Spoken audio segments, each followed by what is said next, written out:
You're allowed. Yes, I am. Shut it, you pair. We are live. Hello, welcome to this week's Midweek Geek. I am the old geek, and tonight we're going to be talking about resource management. And I can see 16 people waiting already. Woohoo! 16 of you. With nothing better to do on a Wednesday evening, because it is Wednesday evening. So I'm just going to. You've been busy in chat already, and of course, there's one person who likes to poke the hornet's nest whenever they're in chat. He goes by one single initial. I'm hoping I'm coming through nice and clearly because I've moved all my computer stuff around. And yeah, look, it's your own fault.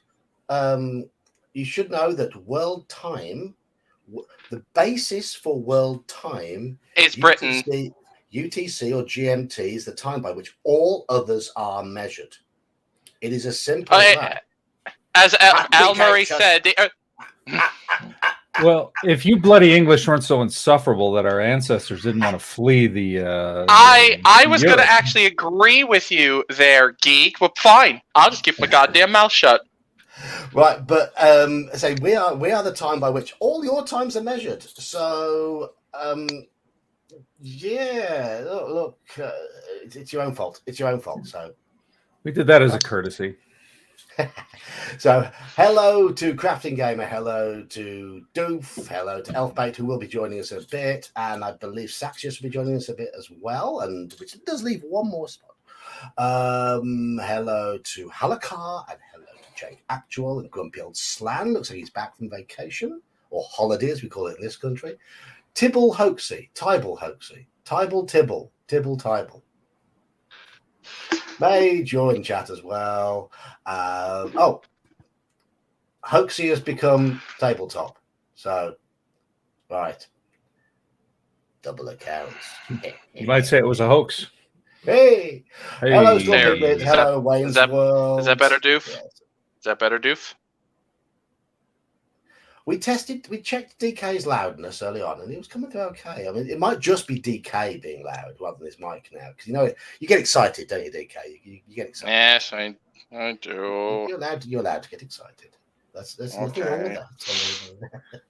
Learn mic etiquette, so you know you to sit back when you know you're going to get loud. That's you true, think yes. so, Doof. You think so, Doof. Wow, great. Glad to know you have such an empirical measurement on this. The thing is, Straw Piglet, I would not have you sleeping during the day and working at night, because it would change the meaning of the word day for you.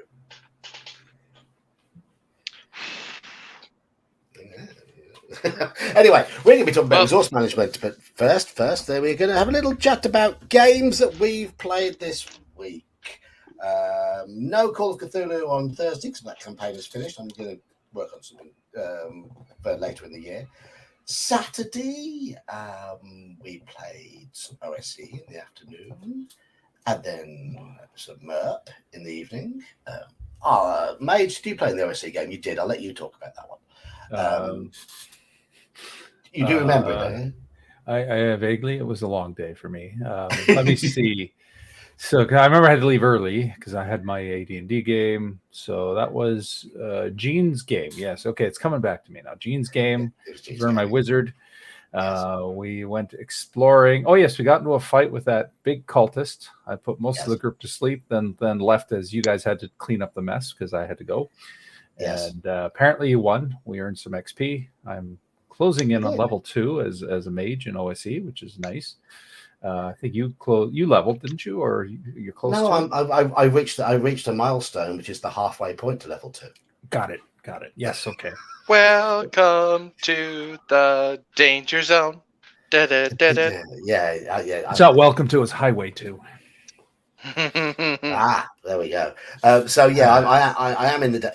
As you get closer to level 2, you get nervous, don't you? You gonna die. You gonna die. Especially when you're on the cusp of getting new hit points. Yogi might become a little bit timid for the next few sessions.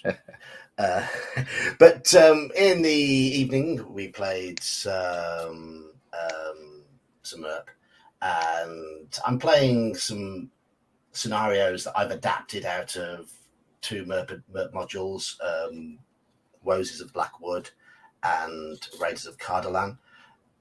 all set in the same part of the world. I've moved a few bits around and I've changed a few bits and bobs, as you do. But the inspiration that's in those adventures is fantastic.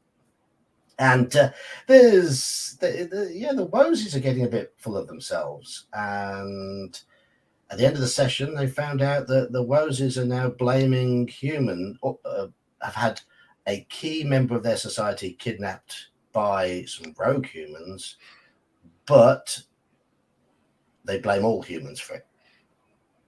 And thus the party now have to somehow deal with this.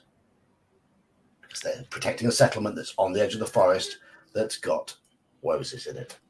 And they're starting to be threatening. And that's Sean's phone, I think. Yeah, it's my phone. Sorry, I'll mute. We have a doof joining us. Hello, doof. Hello, sir. Yes. So, Tonka Todd's in chat as well. Hello, Tonka Todd. And Monday we played a bit more of the Greek theme thingy that a friend of mine's winning for 5th edition. Otheros. Yeah, Odyssey of the Dragon Lords. Oh, Odyssey okay. of the Dragon Lords. Yeah. Fair enough. And that's been my gaming. So, Sean. Well, as you know, OSE, my vague memory, allows me to say that I was a wizard. I cast sleep, and woohoo, I did my job. After that, of course, I had to leave early because my people for my AD&D 1E campaign started coming. So now, you guys are familiar with Misdemeanor Keep? Yes. Vaguely. Okay. So for those not in the know, the Beckme box set, the red box set, comes with a starter adventure for DMs, a learner adventure for DMs, where they key the first level. Then the second level, they give you a map, and you're meant to key it, and then the third level, you're meant to create. And the idea is you're hunting carrier crawler hiding near the entrance. Yes, that's exactly it. And they're supposed to be hunting Bargle. So I am putting my now this is meant for first level characters. I'm putting my first edition group of on average 5th level characters through this scenario where they're hunting Bargle. I've beefed up Bargle, but I've left the scenario pretty much otherwise as is. Anyway, so they camp out, they clear out the kobolds, and they camp out in Misdemeanor. And then late at night, they hear this song, this gorgeous, beautiful melodic song, because they hadn't found the harpies. And so the harpies are basically going. So they got this great situation where the paladin failed his saving throw, and he's being sort of just kind of meandering towards the harpies. And he was the one on watch. So the paladin's player has a ranger henchman, so he basically took over the ranger henchman, and he's using his ranger henchman to grapple the paladin to hold him in place, but the paladin has an 1890 strength, so it's not going very well. Then half the rest of the group, they manage to wake up, and some of them make their save, some not. So half the group is being lured to these harpies, and the other half is trying to figure out what they can do. So it turned into this big brawl. It was great. They defeated the harpies, but not before their pack mule, which was also drawn in by the song, and one of their NPC cleric henchmen were killed. So that was funny. They were like, "This is a first level adventure." It nearly did in a 5th level group. It was great. So they made their way down. They had cleared out the kobolds and routed them, but they hadn't found their way to Bargle's lair. So this session, they went all the way down to the 3rd level to Bargle's lair. And of course, I'm using for the bottom level, the Misdemeanor Keep from Dungeon Magazine. They had reprinted it for 3rd ed and just reconvert it to 1st ed stats.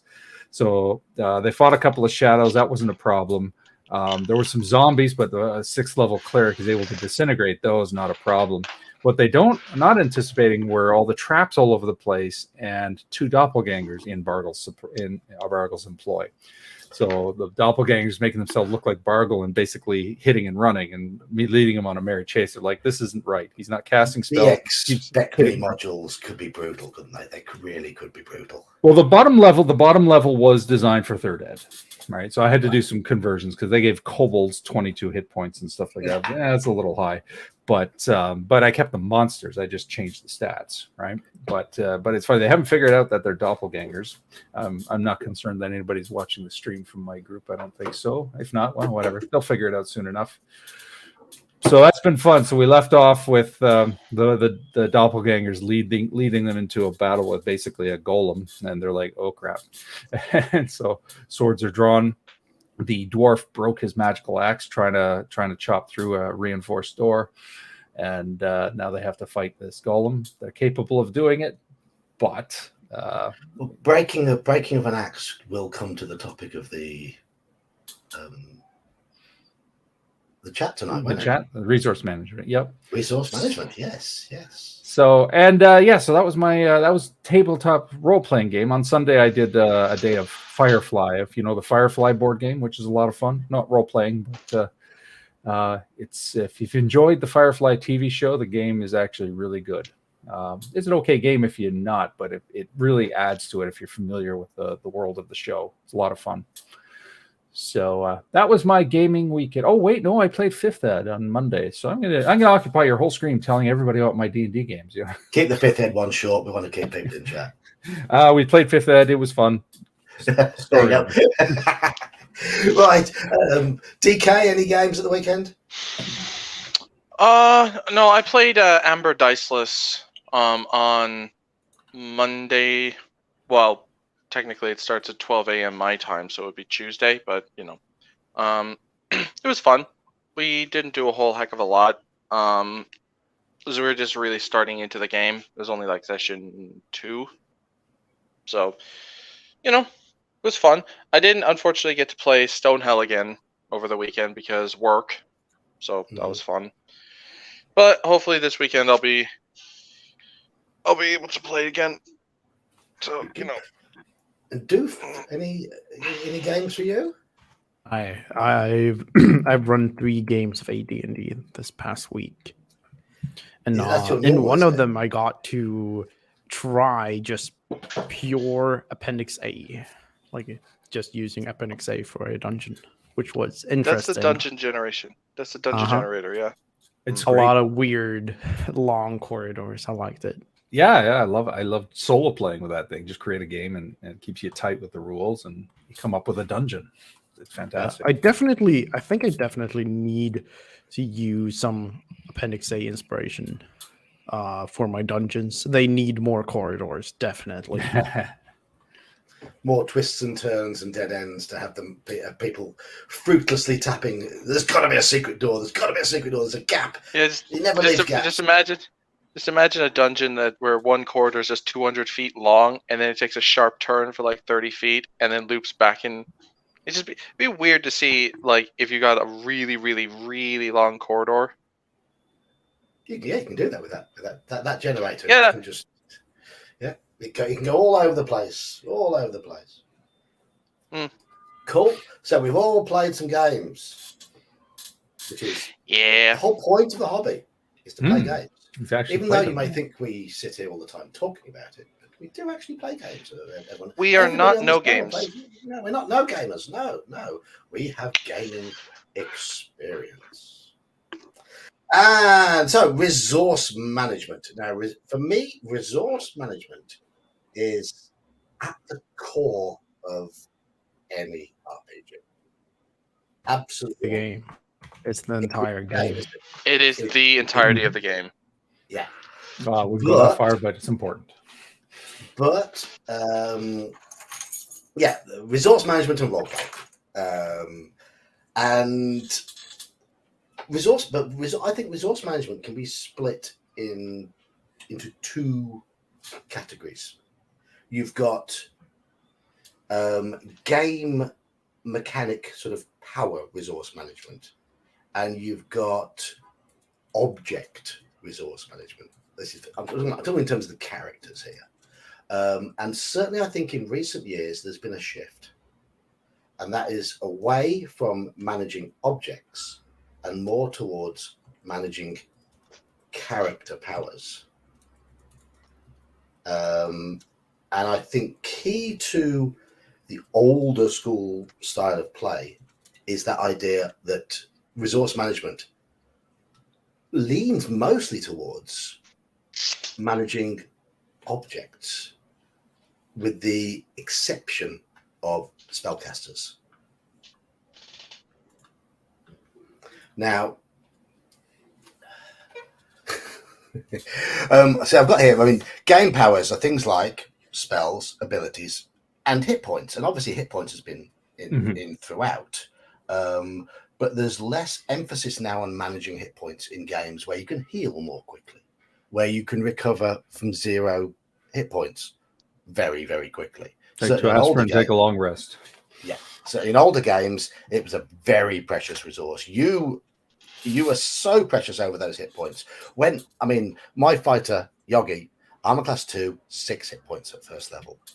And when Gene rolled that D6 for damage to me, when he got hit in combat, I was sat there going, don't roll the 6. Please don't roll the 6. Please don't roll. Please, because that rolled the 6. No, he rolled 4. Dead. So Yogi stood to fight another day. But to me, the only real resource management you have in 5th edition, because even spells, spellcasters can fall back on cantrips. So many more characters have spells and spell-like abilities. 5th edition is more like managing character abilities. You can do this once per short rest. You can do this once per long rest. Those are the keys in 5th edition. And I think that takes a lot away from the feel of the game, because I like the idea where resource management leans towards managing your wealth, because it's important, managing your food, your water, your ammunition. These are aspects of the world that help immerse you in the game world, help you pay attention to what is going on in the game world. It's gone from a focus on the game world to a focus on the character. And I think there should be a bit more of a balance between the two. That's my spiel. My spiel on my intro towards resource management. Any sort of general thoughts from you guys? I definitely think it's a diminished art in modern games. And people want to get to the meat. They want the excitement. I just want the cinematic action. Counting my food for the week or keeping track of my ammunition. That's boring stuff. I just want fun. I don't agree with it, but I see where people are, especially more casual players, will have that mentality. I enjoy the nitty gritty. If you're playing first edition as close to rules as written as possible. You try, but how strict are you on resource management in terms of torches and all that? I try to be as strict as possible without my players leaving. Yeah, pretty much. But helmets and armor bulk are definitely a factor, if I say so. And so they should be. So armor bulk is one of those slightly sort of complicated rules where armor has weight and bulk, and the mechanics are not written that well. Once I kind of rewrote them for my players just so that they could understand more easily, and that helped a lot. Yeah, you're right. The mechanics aren't the entire mechanic is just that you basically have the 4 tiers of encumbrance that determine your speed and initiative surprise factor. You cannot drop into tier 3 unless you have bulky armor, and that's it. Yeah, so you've done your own thing. The coin weight is plate mail and splint mail mostly, isn't it? There are others, but there's non-bulky, semi-bulky, and bulky. I have to say one thing. Hello, Fiore. It has been a month since I saw you. How are you? Sorry.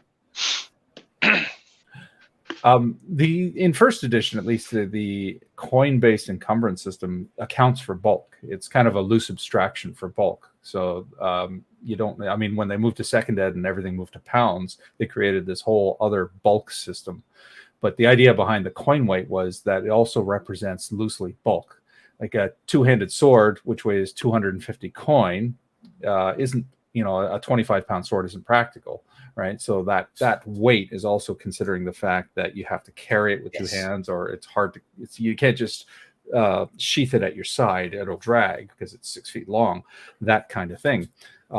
So then you've got the armor itself. They've got their own bulk system, but that really only determines the movement rate.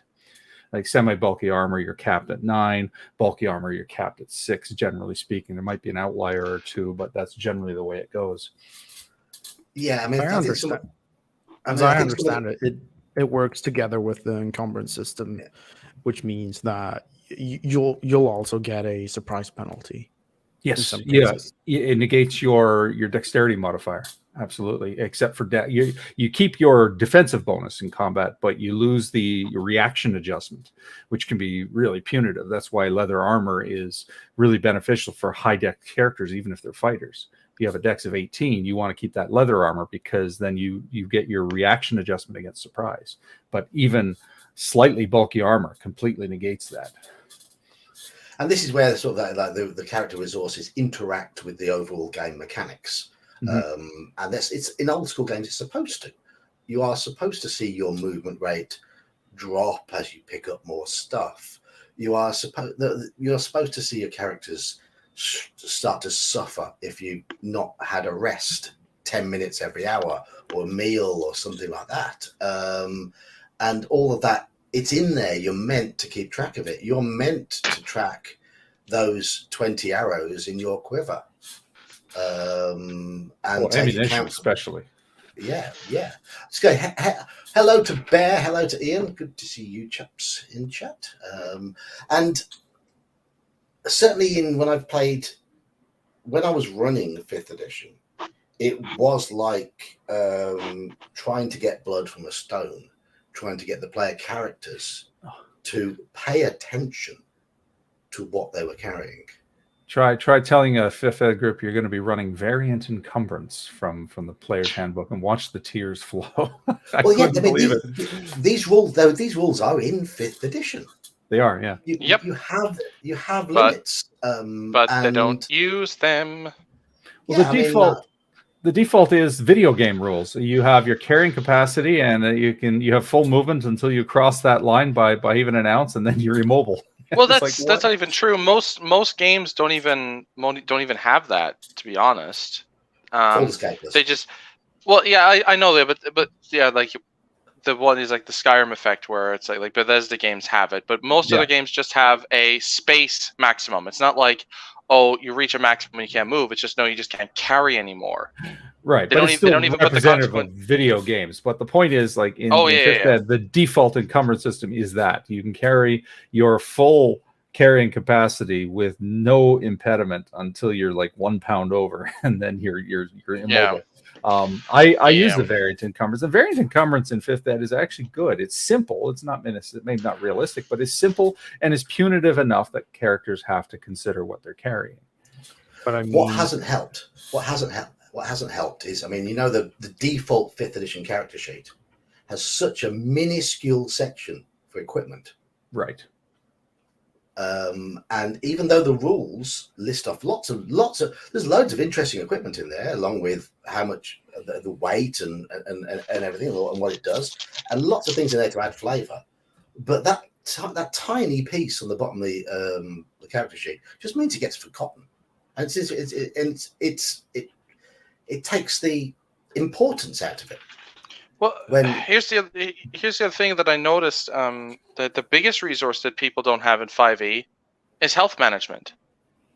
Like health is not. I mentioned that in old school, like even health was a resource. All of it.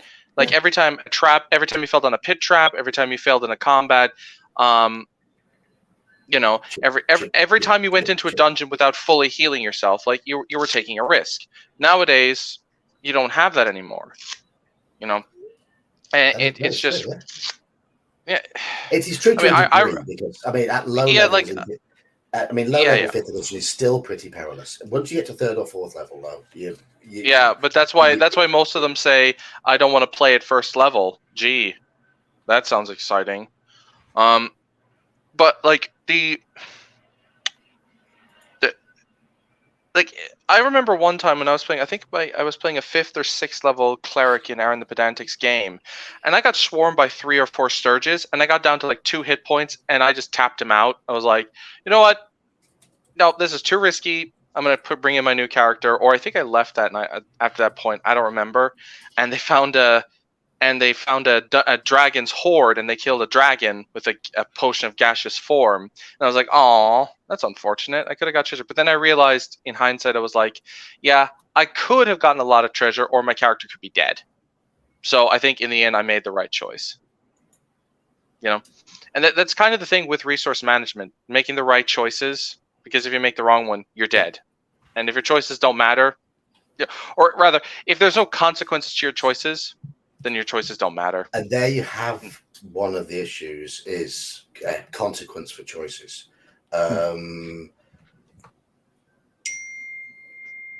If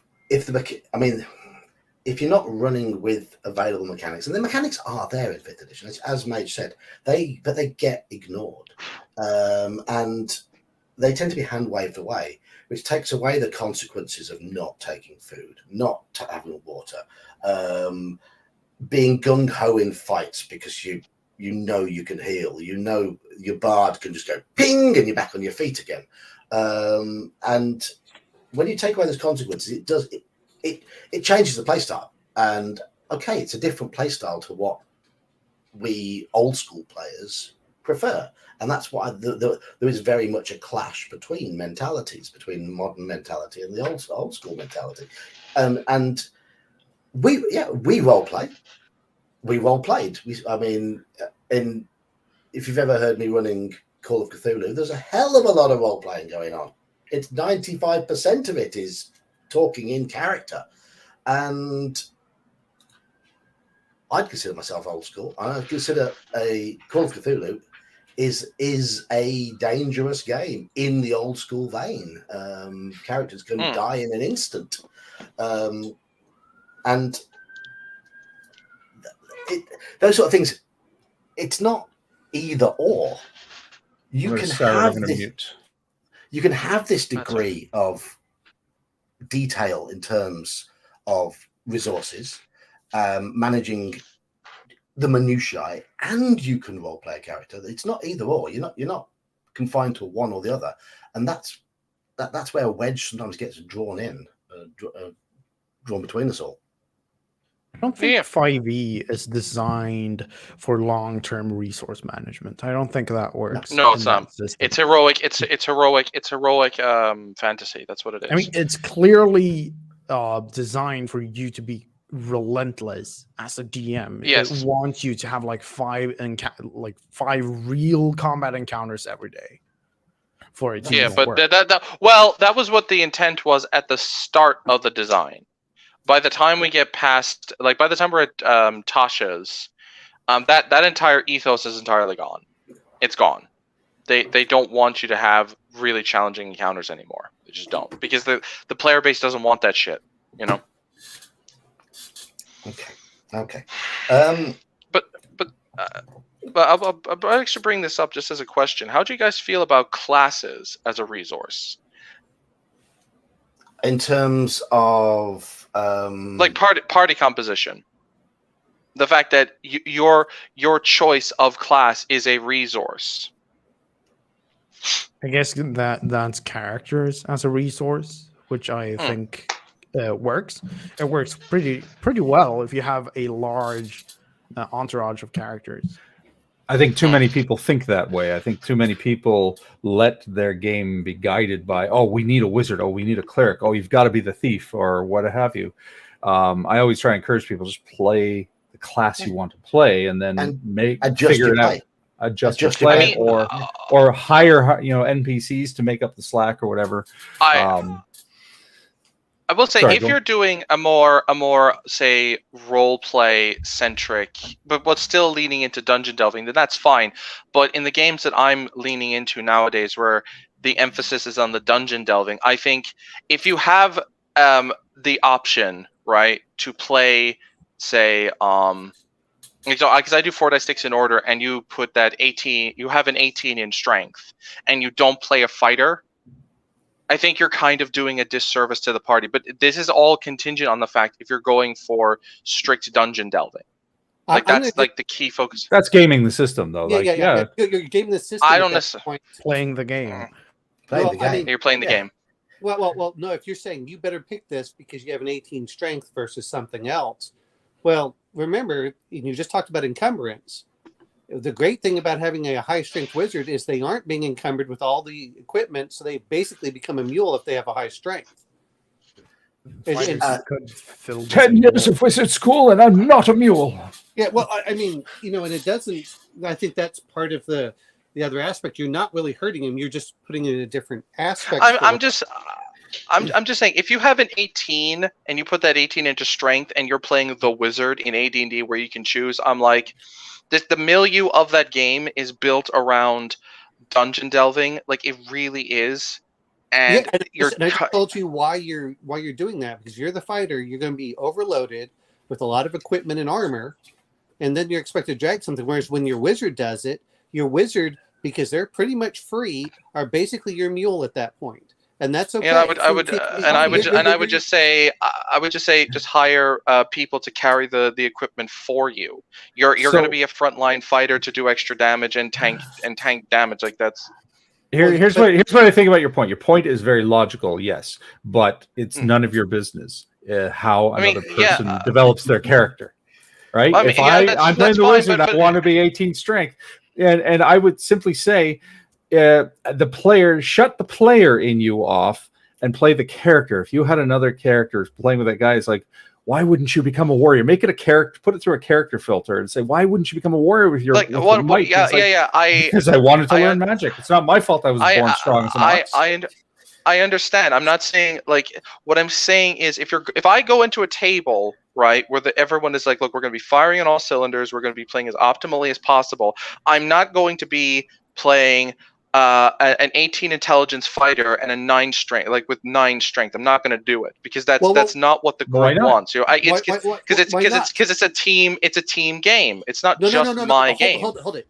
You're coming down to this as remember, when you come with the player and you're rolling your stats straight down the line. I want to play a wizard. I don't want to play a fighter. If I'm fighter's boring. I got an 18 strength. Oh well, I'll just suffer through it. The other part is, your wizard tends to be throwing stuff. So at that point, then you want a high dexterity normally. But again, okay, well then what does that wizard provide to the group? He provides being the mule. That's what he provides. And that's the strength aspect. So whenever you start trying to say this as well, that's what you get. No, if people don't like what they roll, either you're going to make them re-roll or you're going to make them, again, that's fine into the 4d6 system. But if you're rolling one of the other methods, you don't get to rearrange your stats. A lot of them, you don't get to rearrange any of your stats. You just have to say, well, you know what? I have a 12 intelligence, but I have an 18 strength. Okay, fine. And it doesn't, that's the whole point. And you really don't get that much advantage, except maybe learning a couple more spells as the wizard. This comes back to, I think this comes back to Deuce's point earlier. Pretty much everything in the game can be viewed as a resource. That 18 strength on a wizard is a party resource because your party has more carrying capacity. I'm not saying it doesn't. I'm just saying that if we were playing in a game that focuses on optimal play, and I would not come in and disrespect the group by playing something that runs contrary to the milieu of the table. That's disrespectful. Yeah, obviously, if the table doesn't care and they're cool with it, I'll do whatever I want. But it's like, if they ask me, look, we kind of want you to play optimally, I'll be like, okay, sure, fine. It's not a big deal to me. Well, see, I've always heard this before. I could see it as a fun challenge to use the 18 on a wizard, but you're not utilizing the stat to its fullest, and you will probably have less fun for it. The entire party will have less fun. The reality is you're going to see that scenario very rarely. Most people it's not will. happen. Yeah. Oh, that's not there real. is. There is one question from Straw Piglet, and I will ask the AD&Ders here. If your Strength 18 mage is double class or dual classes into fighter, does he get to roll for exceptional strength? Once he becomes a fighter, yes. Yes. No. Yeah, so No, Yes. no, He because could only use it when he's using his fighter stuff, though, right? Yes. well, Yes. Which is really interesting. actually, the way I look at it is a little bit different. Now, you rolled an 18. 18 doubles, 18-0-0 only applies. Now, if you get a wish spell, then that's different. Or the other part is if you were starting at the, when you start off at young and then you become mature. When you become mature, then you get that bonus to strength, at which point, okay, now go ahead and roll. I view it as a fighter ability. It is ability for Yes. those classes, and once you qualify for it, you may roll for it. It's that simple. Well, only once you get your strength increased. That's the way I look at it. Well, It's yeah, like- you have to have the 18. Right. But what I'm saying is, again, this is where it comes down to where you have that mature level. When you get the mature, you get a +1 strength. But the question is if the fighter, the 18 strength magic user, dual classed into a fighter. I Right? don't know. I Where do you understand get- that, but Yeah. you don't get to roll your stats all over again because that comes. no, back but down- But it's not a stat. It's not a stat reroll. It is specifically an ability that fighters get where they can roll exceptional strength. You're if they have an activating a 18. fighter Yeah. ability. Now you're playing as So- a fighter. it's there. It's the potential to have that kind of thing where you have the percentile over 18 is always there. It just unlocks once you're a fighter. That's So- Now, the that thing. said, that's how I would run it. Now, Omen, if I was Yeah. playing in your game, Yeah. you said this is how it is. It's like, okay, fair enough. They're fine. The Yeah, other yeah, point- that- we're yeah. talking AD&D. The other point is if your fire's a 17 strength and then becomes mature, when they get that 18, do you allow them to roll? I thought that was Yes. only, Yeah. and I'd have to double check the rules. I thought that was only during character creation. Do you It get doesn't the specify. It doesn't specify. Okay, So but I that's always treat one of it the as, things of rulings. as an ability. Yeah. Yeah, I'm gonna bring up That's- one other point though. Is when we're talking about the strength here, is if you're a wizard. you know what? No. If you're the wizard, because you get such a low THACO, or your THACO moves up so slowly, having a higher strength actually benefits the wizard more than people give it credit for. Well, especially in something like Old School Essentials, where it's a flat +3. Yeah, Omen. What Doof and I are saying, we're not disagreeing with you that there can be benefit to having 18 strength for wizard. What we're saying is that you're not using the stat to its fullest potential. I That's what we're disagree saying. with you on that. I disagree for exactly. Well, the reasons- you can disagree all you want. You can disagree all you want, but the fact is there are things that the fighter can do with an 18 over 00 strength or with percentile strength Just that 18. other classes don't It's- I don't didn't have. say 18 It's gonna come double into zero. play I did more not say often. 18 double zero. We're saying Anyway. 18 and 18 strength. You're assuming Let's- advanced. If it's OSE, it's still a flat How plus did 3. we even get Yeah, we're- here? Yeah, how did This we is get here? not Let's even let's what move we're on. on. Let's Doesn't move matter. on. Yeah. Let's move on. So I want to come to the point of verisimilitude. Now, an argument I see online about why people don't get into the nitty-gritty of resource management, is that they claim it takes them out of the immersion. That is something I disagree wholeheartedly.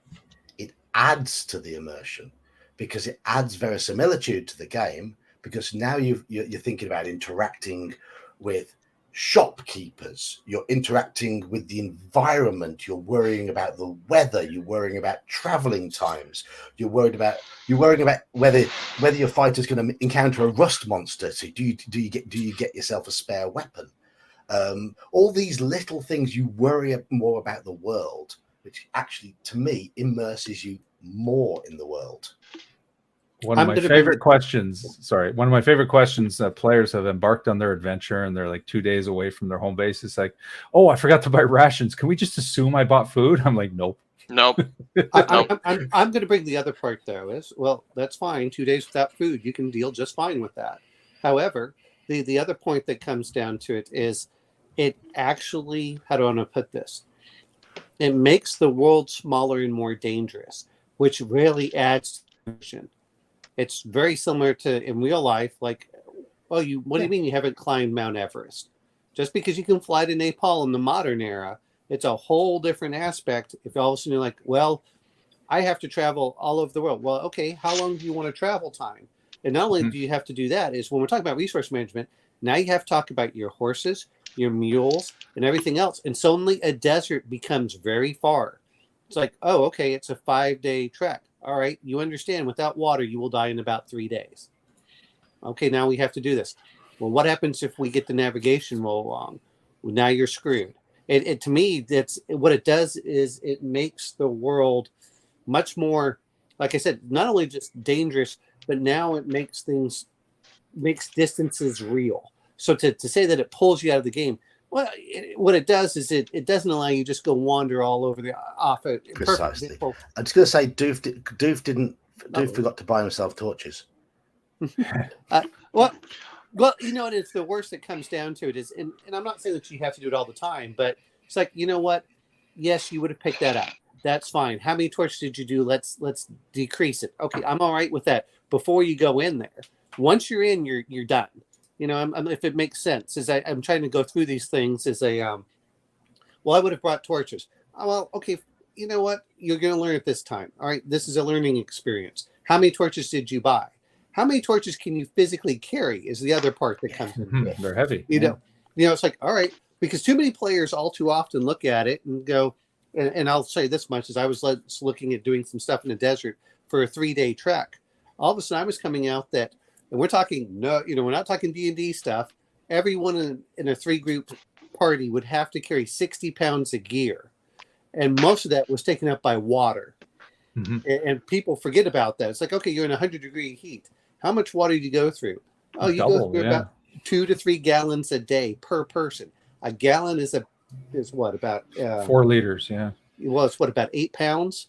I mean, when you start looking, it's like, okay, it's about 8.5 pounds per gallon. Yeah. All of a sudden, players are going, okay, what are you tossing? The other part is when you're going home, what treasure am I leaving behind? Which means that's less experience that you're bringing back home with you.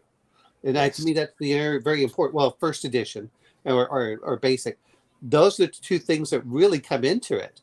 And you're like, all right, now we have to get a horse. Now we have to do this. Okay, now who's going to watch your horse? And all of a sudden, your party, which if you look in old D&D, your party is not just the 4 players. It tends to be 10 or 15 retainers, all trying to carry this equipment with you, who say, you know what, we'll wait outside the dungeon while you guys go away. Is a great resource for the party to have. Mm-hmm. Yeah. You can I'm just other board tap to do it for you. Just I did seek on Aaron's Discord for clarification from a grognard by the name of EOTB, and he does confirm that yes, once you gain the level in fighter, it's like if you dual class, obviously you have to gain. I imagine that you gain the full benefits. You have to equal or exceed the magic user levels, but once you gain the fighter class, you get to roll the percentile. So. I mean, that's my interpretation, but at the same time, if a DM says no, and you have to have the 18 at first level because it's special, I'm like, and that's okay, that's a and fair that's fine. Yeah, that's like you have to start as a fight. Yeah. Anyway, we're not here to talk about. I just figured we'd. We're here to talk about other nitty gritty things. Yes. That's a different nitty gritty thing. Right. So I've got here. There is certainly in. What I've seen in a lot of modern gaming groups is the attitude towards things like ammo and encumbrance. They don't want to know. And in an old school game, your items are much more meaningful to the experience of the gameplay. Your items become much more precious to you. You pay a lot closer attention. In newer school gameplay, what you carry is much less relevant. I'm going to give certainly an example of the way groups think about this sort of thing. I was running Lost City I was running it in 5th edition over Roll20 a while back, and we are restarting that game. But I basically told the group, I'm not going to run 5th edition again, no matter how much you bitch and whine. If you want to play in this game, it's going to be played in OSE. And I've converted the characters to OSE. And I went through one of the player characters. This character's got 7 strength. And on this character sheet, I found suit of armor, long sword, longbow, backpack, a week's rations, a water skin, 3 quivers containing 60 arrows, 10 torches. I'm sorry. He's carrying this. He doesn't have 50 someone to carry it for him. No, He's this character's got 7 strength. 50-foot rope. What else was the bedroll? And it's going to be a case of, okay, so you're in the Lost City. You have got yourself a place where you hole up in the Lost City. You've got to leave half of that behind. Otherwise, your character, despite the fact that your character has 16 dexterity and is only wearing leather armor and whatever, your character is now the slowest member of the party. You are crawling along if you're moving at all. Yeah. I'm going to bring up one thing like you're talking about. Having had to carry 200 pounds of gear in Afghanistan, you suddenly start looking at all the stuff you can get rid of. And people, or you can get a horse. The other part is, if you have a mule or a horse, it's like, well, to be fair, that's a different issue in there, which bugs the hell out of me. But, if you get, it's like, look, that's why you have beasts of burden and you bring them along.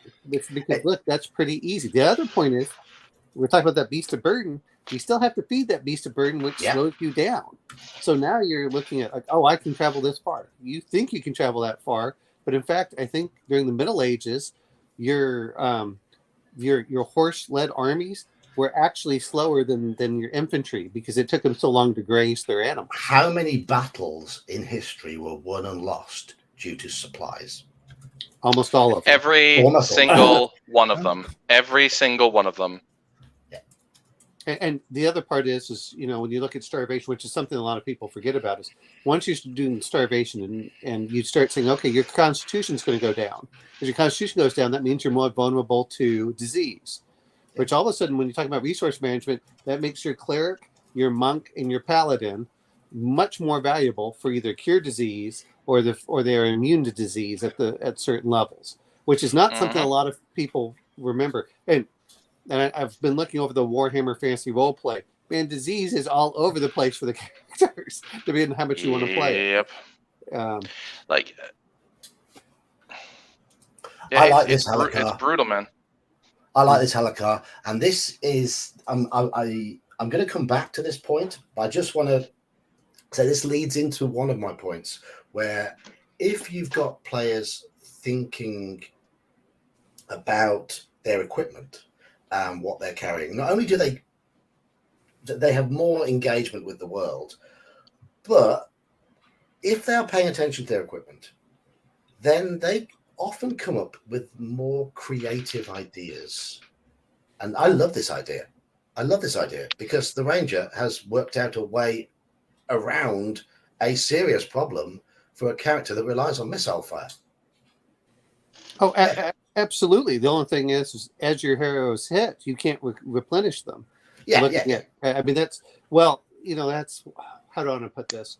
That's where the Conan comes in, where when you lose a load, you have to roll to see if you can regain it. And if you don't, then that load is lost. Sometimes, whether it's Free League or some of these others, which is a little bit different in resource management, as you roll low, then what happens is that it decrements the die number. So if you have a lot, you have 12, and then it goes to a D10, then it goes to a D8, which sometimes then a D6, then a D4. Sometimes when it does that, the players know that they're running low, but they don't know how much they're running low. So then that creates that other.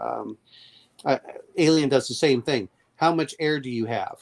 Okay, roll so many dice. And that's an important resource, yeah. Yeah, but for every one you roll, you lose it. So even if you have 6 dice, theoretically you could lose everything in one roll. So it starts creating that tension without the players actually knowing how much they have left. But different games do it, and I like the fact that they have those without doing all of the nitty gritty. I'll count every arrow aspect. As a DM, sometimes it's just easier. Again, if you have good, honest players, which when I was a kid we didn't. Where the DM didn't have the trust in the players, then you start saying, well, I want to check everything. But sometimes it's just like, okay, decrement it. All right, go. So they're sometimes, but there are different ways of doing that resource management. But I think that resource management is very important. The same thing that happens with air. If you do A4, how much air do you have? And you start rolling. Players know what's going to happen, but boy, if you start suddenly your saving throw is going to go down each time, you get more negatives. Then players start going, okay, now what happens? So both your hit points and your saving throw kind of give you an idea of how long you can do something before you drown. I mean, this reminds me. I do need to. People have mentioned it a lot of times. I still need to read up the travel rules in Forbidden Lands because the way that handles resource management, in that it abstracts it, but it makes it important.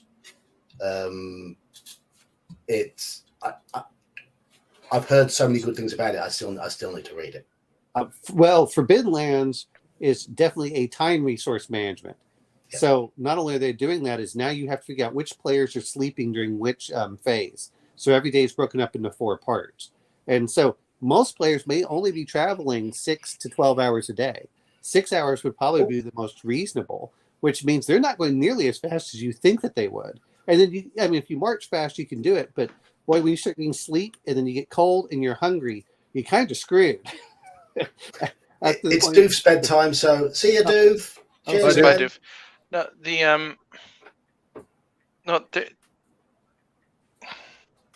It's interesting though, like that something else that's been lost, because we don't have a resource management culture anymore, or at least in the later editions of the game we don't. Is a creative use for those resources. Like we just don't do that anymore. Like most would think, oh, we need food to eat. Well, you can use food as bait. Yeah. I said paying attention to your resources and paying attention to your equipment. And of course, equipment is a lot of what people think of in terms of resources. Rope isn't just for climbing. Like an acrobat can use a rope to get across the ravine instead of using a board or a ladder. Like the most common one, the biggest one that almost every party does is oil. Oil is not just a thing for a light source. It's a thing that allows. It's not just that. It's also something that stops the advance of the enemy. If you put like 2 or 3 squares full of oil, that enemy isn't going to cross through 3 squares of fire. It's how my party managed to complete U3, the final enemy. They remembered that oil floats on top of water, and they got to the bit where in the lair it's no longer submerged, and they covered the top of the water in oil and just smeared the whole area with oil and just lit it. So the Sawajin, to get to them now, had to get through this constantly being refueled, thick, choking wall. While they're also getting shot at or poked at with spears. Yes. Yeah, it's not like I was even talking to someone at work that like unrealistic things you see in movies is the guy walks away from an explosion or jumps into a pool after an explosion. If any of that fire is like it's an oil fire and that fire gets on top of the water, that fire isn't going to go out in any time soon. No. But there are ways of dealing with it. If you actually look at how the Navy does it, is they recommend trying to push it off so you can get at least come up and take a breath and go back under. But the other part is you're all talking about fire. Let's not forget you can put that on ladders and stuff like that where they cannot physically climb to get you. Oh I was just about grease, the grease spell. Just use oil and just go. Yeah, I cast the oil spell and just let it. But you know what's even more annoying about the grease spell? In 5th edition, the way it's worded, it can only target the ground. You can't target like ladders or ceilings or walls. You can only target the ground. Well, 5e has 5e. I don't like 5e because they don't allow you the creativity. There's a lot of specificity. Anyway, Elfbait has joined us. Hello, Elfbait. How are you doing? Hey, Elfbait. How are you? Just listening to the conversation. I mean, you definitely don't want to be overly specific because in real life, lamp oil burning on the floor is something you can just kind of walk over. I've had to do it. Yeah. So. Yeah. Well, I think the idea when you're doing the game, you're creating a patch that's big enough to accommodate, right? Oh no! I mean, the flames just don't burn that high when they're open. So, right. I mean, if you've got adventuring boots or armor on, you can just like bloop bloop bloop your way across it. So Well, and when they normally talk about it, and there's different. it's not like you're slinging crude around the dungeon, Right. Yeah, but there's also a double-edged sword of that. If you throw too much, like say lamp oil or fire in a dungeon, you could choke to death. Yes. If you're not careful. Like I literally remember we got trapped in a room, and I think it was me. It was probably me who's going to go. I'm going to just throw oil at this big mass that was blocking the door, and it's like, yeah, I wouldn't do that if I were you, because you can't get out, and you don't have a whole lot of oxygen in that room. Like, oh. No. Well, I mean, don't they do that in the wilderness? Was it the Wilderness Adventure, or the Dungeoneers guy that talked about air, which was something that was not mentioned a lot of times before? It was probably Wilderness. It was probably Wilderness Exploration 1E. Probably. No, it's the Dungeoneer Survival Guide because they're talking about caverns and caves. Yeah. I couldn't remember which one it was in, but that was important. And, how long can this space survive for one person? Blah blah blah. It's. But absolutely, they dedicated a lot of time in that book to trying to make wilderness much more realistic, like everything else. Like they're talking about 3 dimensions. Like sometimes the door, the offshoots from the cave are not like just left, right. Sometimes they're up or down, or there's a V in the hallway and it's like up in the air. It's like, but yeah, resource management is something that I think is fun to add to the game, but it can also be overplayed. It depends on what type of game you're trying to look for, but the part of it is I want to, and this is what always gets me about any kind of distance. Oh, you're in an unexplored area, but we're not going to make it really hard to get there. That kind of bug. Whereas if you look at like the G1, 2, and 3 series, boy, if the players actually have to go to that hex, that is an adventure all unto itself. When you start going to the mountains and things, that's and they better be prepared for all of that. It's like, okay, what are we going to do? And anyone that's actually read, which I always enjoy, is go look at the Polar Explorers and what they had to do to get to the South Pole and back, or the North Pole and back, and how many of them died in the attempt from starvation or other stuff. Go ahead, Faye. But there was a. Oh, go ahead. Good. No, I was going to move on to another point, but if you guys, yeah. No, it's all right. You go ahead. I can bring it up later. I was going to come to some comments that have been. I wanted to. So, I'm not very good at focusing on what chat say while we're chatting away. So I do occasionally sporadically go through clicking the star to try and remind me. And yeah, I don't. I'm watching the chat at the moment as well. So if you want. If there's anything useful, I can let you know. I mean, Elfbait, have I made you a chat mod? Is that still on? I don't believe so. I thought I'd made a couple of people chat mods. I do not have the ability to star anything. So. Oh, fair enough. Well, you know what? I'm going to laugh at Straw Piglet. Do you let characters eat their oil? Well, like everything else, it depends on the type of oil. Yeah. Olive oil. I can use it for cooking. Well, there's a lot of rubbing that kink out of the paladin's shoulder after a particularly long fight. Just get in there real good. Or leaning into the kink on the character you rolled on the harlot table. Well, if you ever save that cleric from Beckme, Alina? Oh no, it's Alicia. Alina. It's Alina. That's it. Right. One game we played in, oil came in very, very useful. One guy was playing the part of he was a halfling thief, and he was a pretty nasty halfling thief. Selfish so and so. A Kender. No, it was just halfling, but he had this sort of alter ego as a simple merchant trader, and he always took his donkey with him, and he'd given his donkey a name. I can't remember the donkey's name, unfortunately, but the donkey became part of the party, and we had to get through this very small passageway, and there was a very, very memorable scene where we were smearing this donkey in various concoctions of oil and fat and lard, whatever we get our hands on, slip it through, to try and squeeze this donkey down this passageway that was about 4 foot wide. I was literally about to bring up the fact that you could theoretically use oil to get out of grips. Like if an enemy's grappled you, You can Yeah. throw oil on yourself and you just go boop. But you're not allowed to wear armor for that. In my case, it's like, okay, you gotta be effectively naked, loincloths only. Fair enough. Okay, that's fair enough. But I see Lord Fullmine bring up iron spikes for monsters, and I realized language, like you still brought up with charisma, and it just got me thinking about languages and charisma modifiers for convincing intelligent monsters to join you.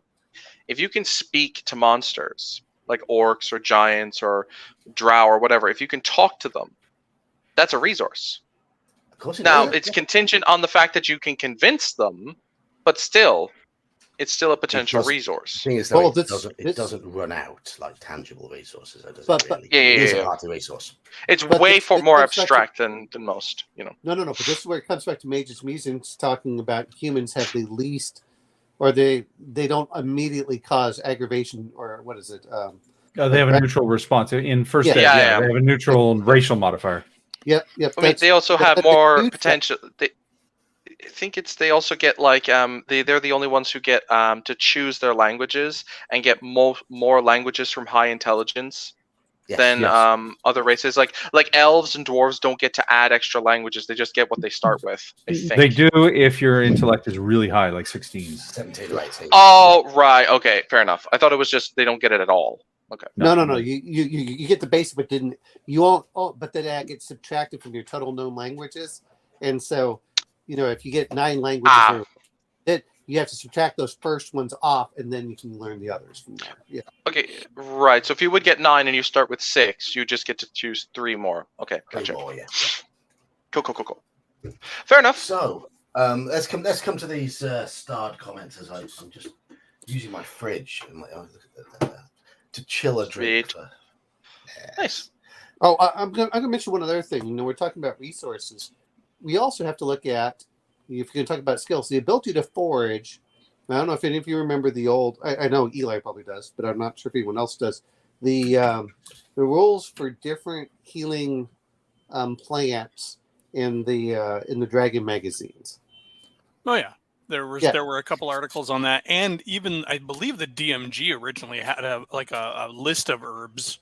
But it didn't give any rules for them. It just kind of said, "Hey, this is used against poison or something." Yeah, but you're right. But I'm saying, they were more specific. Oh yeah, and that makes a big difference of where you are, and does your player have that wilderness survival herbalism skill?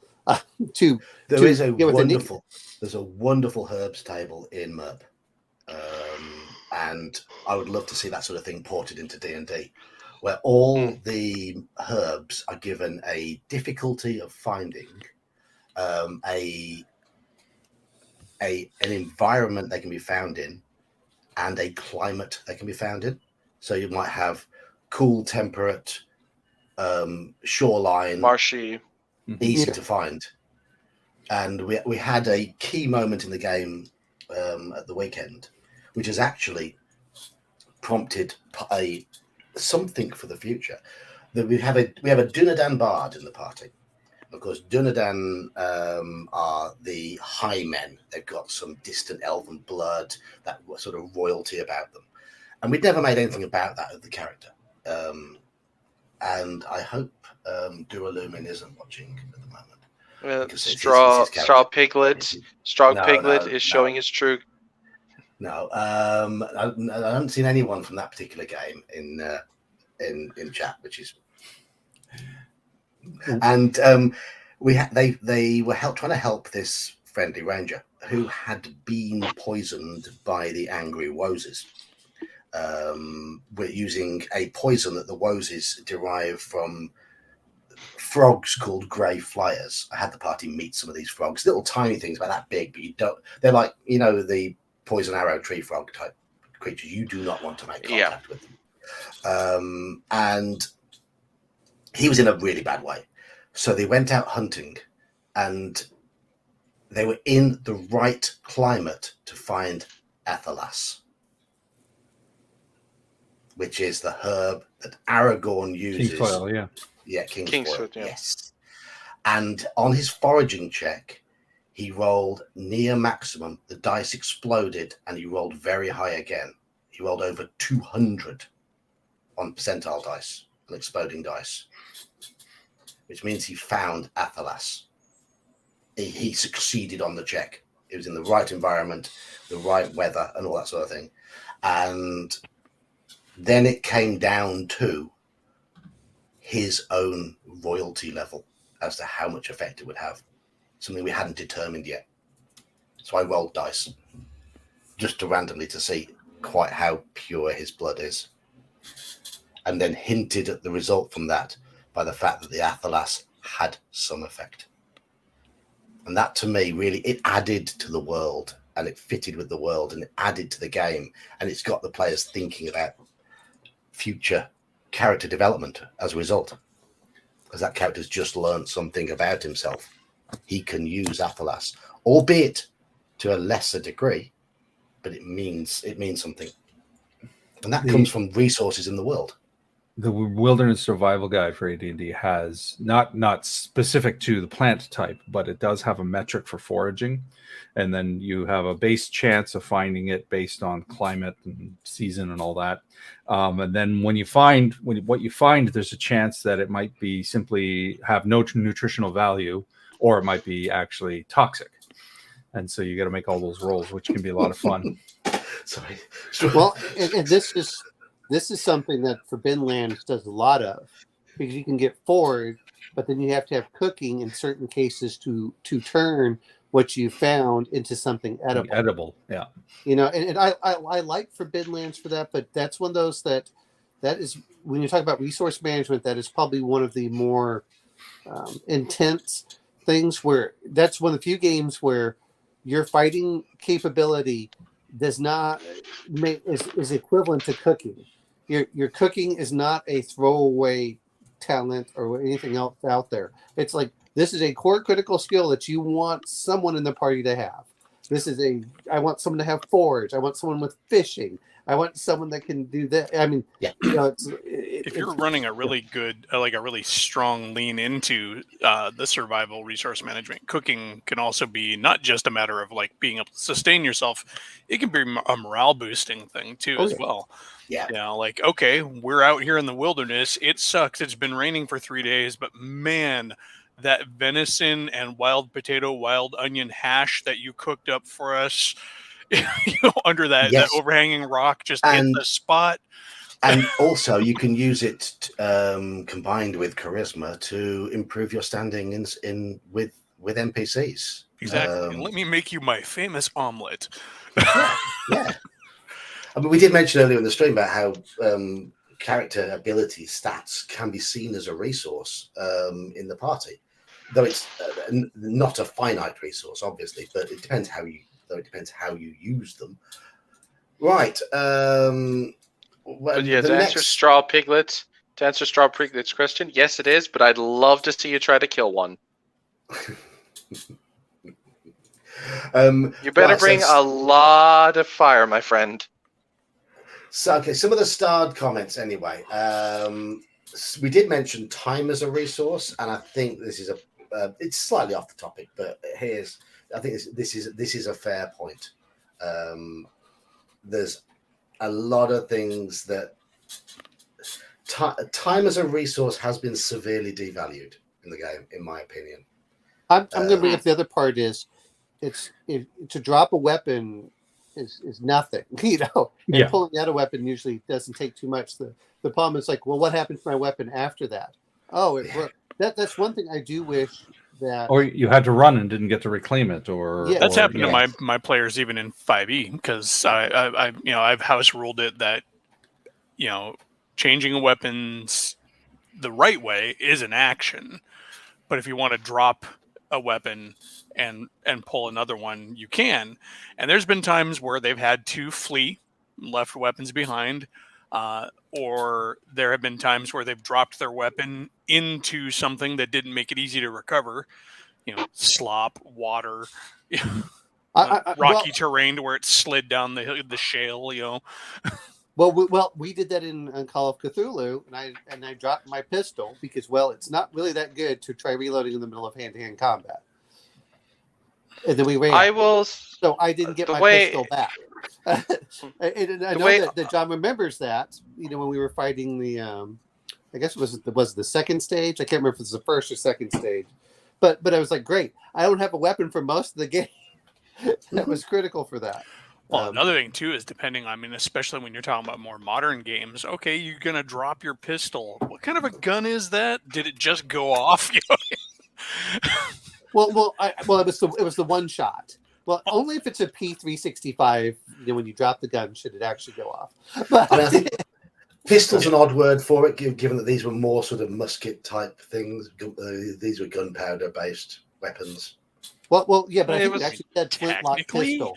It said flintlock pistol, I think is what it actually said for us. Yes, yeah. It was a flintlock pistol. Yes, you're right. Yeah. So here's a fun little scenario. Somebody did a video last week on how broken the healing proficiency is in 5th edition, and like an idiot, I commented and invited all sorts of scorn. Because the guy was talking, the video was talking about arguments on the internet. Next thing, you'll tell me that there are harlots here. Yes, utter lies, sir. Utter lies. Anyway, so the point was, and something I said that I mentioned that even though it's technically not in the rules, I rule that using the healing proficiency to use your healing kit and bind somebody's wounds cannot be done in combat. It has to be done out of combat. And then, of course, that's when the argument started. Well, no, it says it's an action, blah, blah, blah. And I'm like, well, it's a 6-second action. You are not going to stabilize a critically injured person while in melee in 6 seconds. And everybody's arguing, well, I am an EMT. I am trained for combat situations, so I could totally do it. I'm like, fucking bullshit. Well, the thing is, too, about it is like you could, okay, yes, you're an EMT. You're trained to do this with modern technology. Yeah. And it's still hard to do. But also, fundamentally, the biggest problem where their argument should have just stopped is like you said, you ruled it in your game. So they can fuck off with anything else when it comes to that. But here's the thing, and it's like, and they bring up the point that battlefield medics do it. I'm like, yes, battlefield medics do it, but I'm talking about melee combat where there's a guy with a sword trying to kill you or your patient in a 6-second span. You're telling me you can open up your healing kit, administer aid, and get this person moving in 6 seconds while somebody is swinging a sword and trying to kill you. Yeah, that's a big difference because I mean, modern combat, you get shot from umpty billion feet away. Most cases. I mean, I guarantee you, in World War I, when the trenches got overrun, there was no medic going, "I've got 6 seconds." Yeah. Well, here's the other point. It's fine that you can do it in combat, but guess what? It takes so many rounds to effectively do that. That's the problem with the time. It's like, okay, if you drag him back, you can stabilize him, but you can't do any other actions during that period. I agree with you.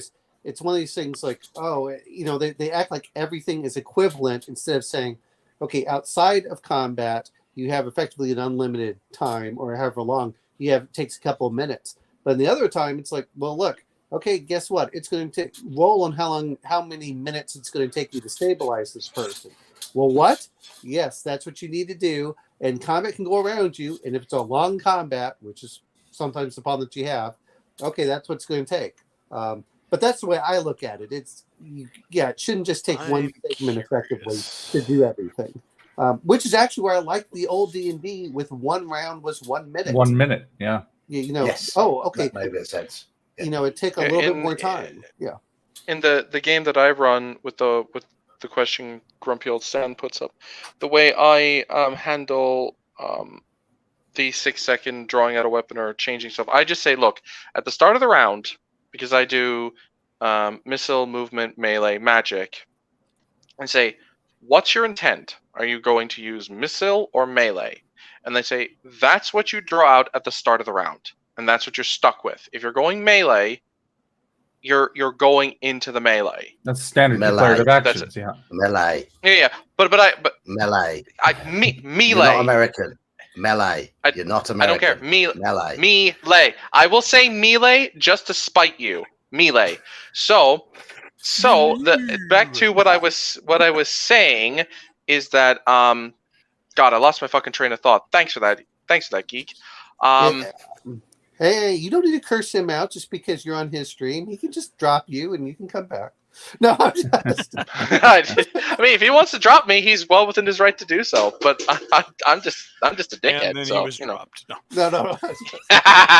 It would be ironic if my internet crashed at this very moment. That would have been hilarious. May my date lead to LA. Well, no. I do have to laugh when people are talking about this. Is you can't stabilize in 6 seconds. I'm going to tell you this much, having gone through that class. You either stuff it full of gauze or you put a tourniquet on it, and only after combat do you actually evaluate what the real wound is. And the first thing, which for anyone that plays my own combat, is the first thing they say is, can you shoot? That's what you ask someone that's been wounded. And if they answer yes, then the answer is you keep shooting. Yep. If you're in a war zone, yeah. Yeah, no, I mean, that's what we were taught. Yeah, that's exactly what you're taught. And only after that is like, okay, if the person says I can't, then you start saying, okay, it's going over. But if he's been shot anywhere, they're like, slap a tourniquet on to any external extremity for the limbs. And then otherwise you just stuff it full of gauze. And you can always take a tourniquet off. But, you know, they're just like, just stop the wound immediately, stop it from bleeding, and just go. and tourniquets don't take that long, but you always use the other guy's tourniquet, not your own. So, yeah, that's some of the things. Anyway, right. Accidentally... Oh, I've just accidentally unstarred something I was going to come back to. I don't know which comment it was. Sorry to whoever's comment that was. Going to go back now to Slan's comment here. If you keep dropping equipment and it was some of it damaged or trampled on, I don't do that, but the enemy might pick it up. Yeah. Mm-hmm. Anyway, air as a resource. Yes, we touched on that. Hello, K5K, nice to see you here. Poison gas is not your friend. Absolutely. Hidden Shrine of Tomoa-chan. Yep. You learn the value of fresh air. But that does take me on to a point where I want to come on. A few people have mentioned certain adventures. I remember the bit. The one I accidentally took the star off and lost was Slan mentioning a point in Module A4 where there's a bridge made out of dead husks of giant ants. So the ants themselves have used a resource to cross this chasm. Air, Module U3, the final enemy, your air supply is vital in that. I mean, like I'm running through Stonehell, and even Stonehell points out that in lower levels of the dungeon, they have these structures that cleanse the air, right? So like that would get you thinking, yeah, if you go deep enough into the earth in a dungeon, like if you're like 10 levels down underground, that's several hundred feet into the ground. Yeah. How fresh is that air gonna be? When you're as that fresh far as my backside after I've eaten cheese. Mm-hmm. So, I mean, so you're gonna have to maybe get a magic item that lets you breathe stagnant air so you don't choke to death. Because I don't know if you've noticed this. Going into a room with like high carbon dioxide levels in it, it's not pleasant. It tends to put a damper on things, you know. Yeah, you would struggle. And yes, it devalues adventures like the Lost City, which are based... The whole point of that adventure is you have run out of food and water. You are going into that pyramid to get food and water. Your characters need food and water to have a chance of surviving. Hello, Lost Adventurer. I don't think I've seen you on my streams before. Welcome to the stream. And hello, Iman, who plays in our Saturday games. Nice to see you popping by as well. So, hello, chaps. So I found myself digging into Mage's healing kit thing while you guys were chatting. One thing you could potentially get them on is the fact that if they are currently fighting and wielding other equipment, it would take them at least an action to be able to switch from holding their weapons to and the shield to being able to ready their kit, because it says as an action you can use the such and such from your kit, but if you look at the action mechanics, using an object is an action, so you have to be able to change. So, and is it buried in your backpack? Well, I mean, even if it's on your belt, the fact of the matter is like, we're back to, are you dropping it or are you taking the action to put it away? And so. And but one thing K5K has said here attracted my attention. I like this as a DM. I love to put bits and bobs in an adventure where the players have to consider what equipment they've got, what equipment they've found, whether puzzles in the adventure are related to things they'll find, or there was a nice bit in my most recent game. Were you there in that one, Mage, when you found a load of recipes, and in order to remove the curse from the 3 French hens, You make you have to read bleu. Madame Cordon Bleu, Madame Fricassée, and Madame Chasseur. Yeah, Yes, there were cauldrons underneath the various chickens, and the chickens were these you didn't know at the time. The only hint was that the chickens were going luck, luck, luck, luck, luck, luck.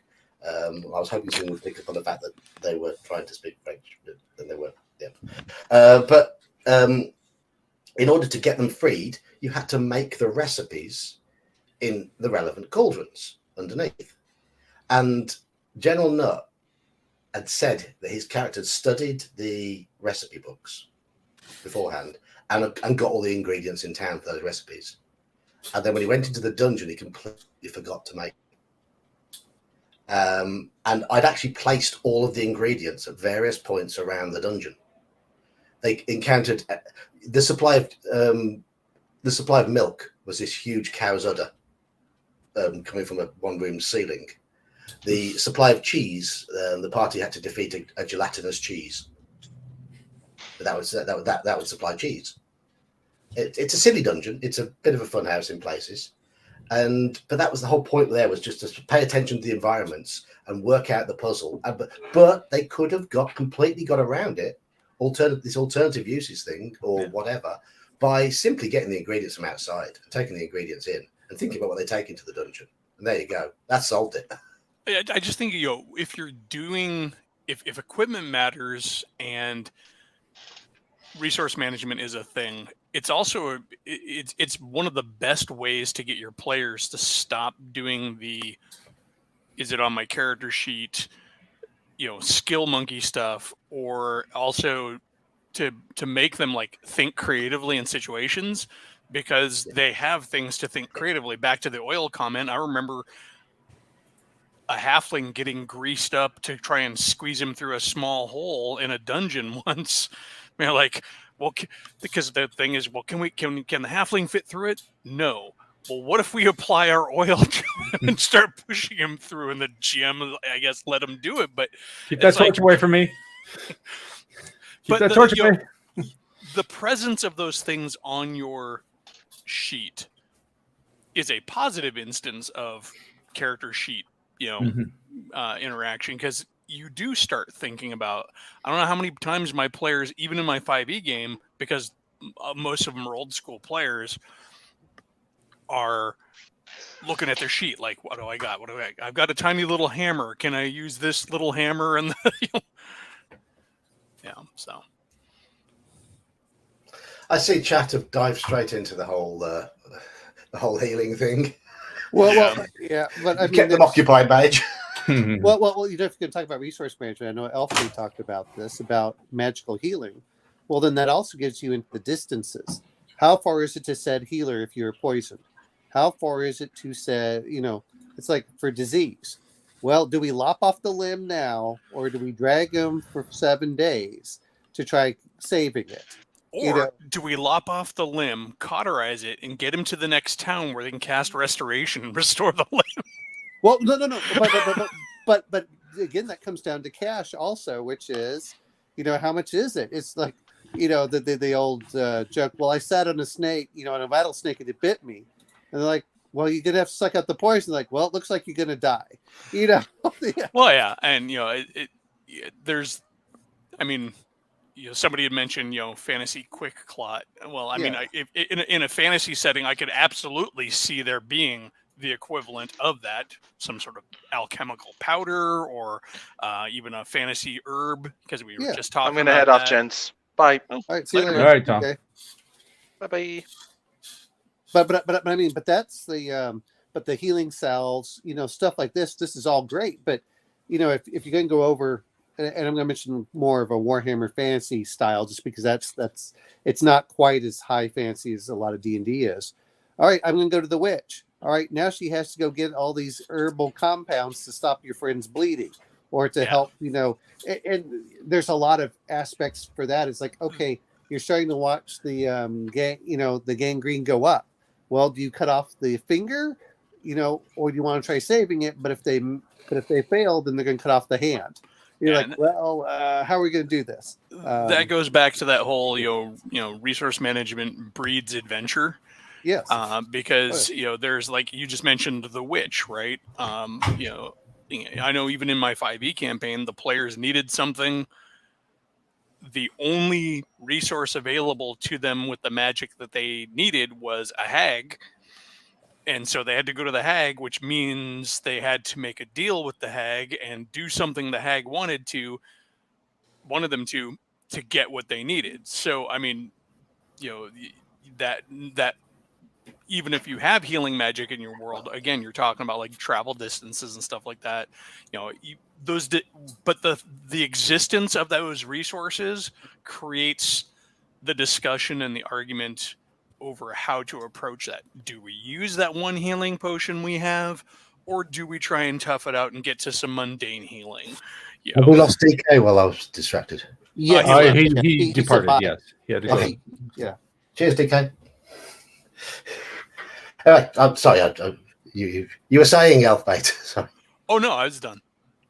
You were done. Okay. Are we done with healing resources now? Are we done with healing with? Yes, you may proceed. I'm going to. We're talking about some of these things about resources. What about when you start going towards domain level style play? I don't know if when you start getting a castle. And then you start getting then your resources are different. It's like, what's my tax revenue? Yeah. How much food does the village have? Well, but I mean, do I have a daughter of marrying age? Yeah, well, exactly. Well, that's more. What is that? A Pendragon or something like some of those, or RuneQuest? It came up in our games when we got to domain play back in the day, but well, the other part is that you get the how many weapons. What's your armor? Am I going to start securing iron ore in a certain area? Those are things that I was referring to. Hey, Bear. Somebody poked the bear. No, the bear's been watching for about an hour. Well, good. I had to go take a real quick break here, and I'll let the bear take my place for a moment. Aw, I could never take your place, sir. You're one of a kind. He's an elf. You're a bear. Exactly. It's a Baldur's 3 cutscene. Yeah, exactly. Well, you're muted, Elf. What I love is Eli has. I'm sorry. I thought that you were actually talking to someone at work, Eli. No. So you did. I was like, maybe you should have cut the video there. No. I'll be back. We're gonna watch his life play out in real time with a mute. Yeah, exactly. Does he do the robot for his customers? He's doing a dance off. So, Bear, how are you on the topic of resource management? Well, I fell in love with the ammo die, but only for arrows, because Cyberpunk taught me to hate bullet tracking. Like, ammo tracking drove me nuts because it was such a bookkeeping thing.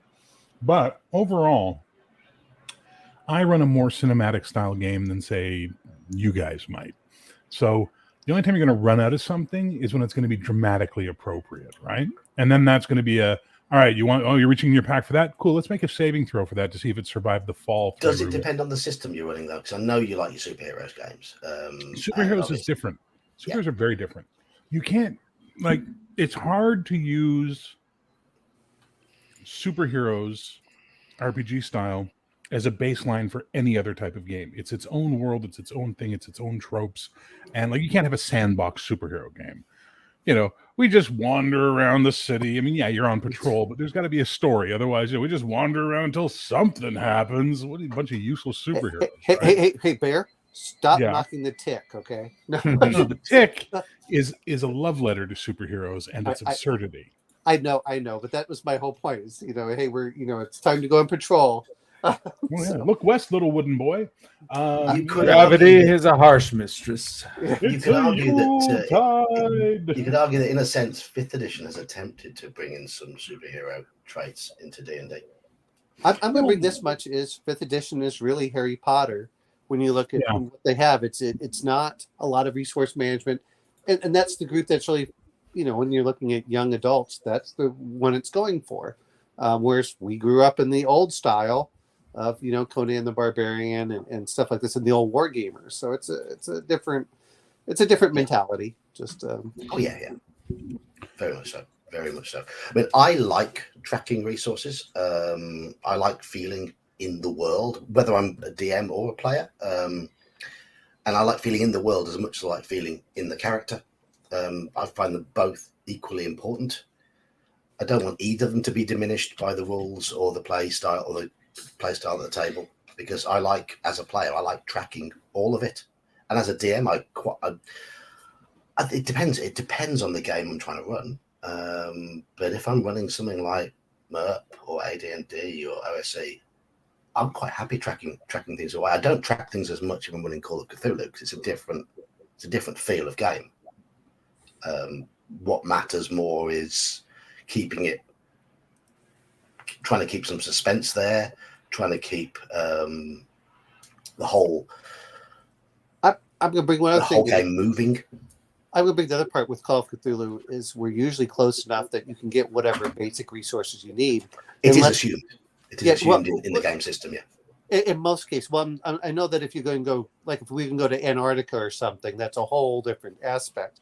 But if you're in the city, you don't really have to track a lot of resources. Mostly you're tracking money. You're not tracking, did you eat today? Did you sleep enough? The assumption money can be exchanged for goods and services. Therefore, it is a resource. Yeah. But I mean, like Bear, you're running against the Dark Master right now, right? Yes. So how are you doing tracking resources in there? You're just doing the critical whenever it's a dramatic effect? Well, yeah, as I previously stated, I run a cinematic style game where it's only going to matter when you need it, and then if there's a reason why it might not be there, we'll do some sort of roll to see if it is or isn't. Oh, sorry, when you fell down the mine shaft, all that shit fell out of your bag, and one of the things you didn't get was that one potion or that one ring or that one key or whatever. Does that clash though a little with the grittiness of the combat in that game? Not at all. How would it clash? What would be the clash? I mean, other than, London Calling. Just things like breaking swords, for example. You've got fumbles in there, which can result in broken weapons. Sure. And weapons are a resource. Mm-hmm. So what happens if you get a fighter with a broken weapon? Well, if he doesn't have a backup weapon, shit out of luck. Learn to use that hilt like Aragorn. But then his weapons are a resource. So in that sense, they're having to track resources. Well, look, you can split the hair as much as you like. Yes, I am. Yes. And I'm a big fan of splitting hairs. I'm just trying to be awkward. That's all. No, absolutely. You're British. You guys can't help but be awkward. But the point is that things like that are major events. If a weapon breaks or something that's going to fuel story, that's going to fuel event, that's going to fuel a moment. Whether or not they have enough torches is not so exciting, unless if those lights go out, the chuds come and we're screwed. Now, how many torches you have is really going to matter a lot. So it's a case of track it when it matters. Yeah, sure. And I think that's how a lot of people want to do. I'm going to mention one other thing, though, is you were talking about weapons right there. Let's not forget that there are different weapons for different opponents as a resource management, because I know that first edition has their specialty, but a lot of them, even in 5th edition, have slashed, piercing, and bludgeoning. And I know in the first edition, certain times, certain creatures were immune to certain ones, or they only took like 1 point of woefully damage. underused, though. That it's there and it's good that it's there. But if you look at the monsters in 5th edition, it is woefully underused. It really should be utilized a lot more. And then it would add more importance to what weapon the characters have got. Well, in D&D, the what is it? It's you wanted a bashing weapon against skeletons. Otherwise, the rest of them do like 1 damage, or they immune to piercing. It's be like son of, and that makes skeletons a lot harder if all of a sudden you're going, well, but my 2-handed sword does a lot more damage. Yes, but not in this case. Like, oh man. Yeah, it's your 2-handed sword, but we're also in a 5x5 corridor. Good luck swinging that thing around. You're stabbing with it at best. You know what I mean? Well, yeah. Well, exactly. And you could half-hand it, and that's fine. That's looking at stuff. But actually watch people use 2-handers. They fight a lot more like pole arms, anyways, Yes, except they for do. the open field swinging bit. yeah, exactly. Yeah. The half and the hand and a half when you're starting to do it. But no, I mean, those are things that, when we talk about weapons in there, sometimes that's what players forget is you don't just carry one style of weapon. You're like, well, I've got to do this. Oh, and this one. The and golf this one. bag full of weapons. Yeah, but at some point you got to talk about, like, is there encumbrance happening here? Because literally, That's part of resource management. Well, it's part of resource management. Yeah, exactly. So you can't be a Swiss Army knife, walking through that Everybody dungeon. still tries. yeah, of course they do. Skeletons, hand me my my lucerne hammer. Well, what are you talking to? wait, Hand me. wait. Shut up! I'm casting a spell. Blah, blah, blah, blah. Hold on. Which one is the? And I can't remember. It's the one that turns into different weapons. It's the the rod of might, or it's the We're Lordly fighting Might. goblins. Give me that longsword that's +3 versus goblins. Demons are here. Okay, the demon slayer sword. no. I mean the one where you press different buttons. I would remind you that we got a bag of holding in the last adventure, so I have put all my things in the bag of holding. But I would like to remind you that you never identified it, and it was actually a bag of devouring. Oh no! Wait, you put your sword of sharpness in the bag of holding, and it nicked to the inside, and it's now all in natural space. No, my species has fairy blood, and we automatically identify magic items by sight. Therefore, it would have known. I know people love to bag on 5th edition, no pun intended here, but pun completely intended.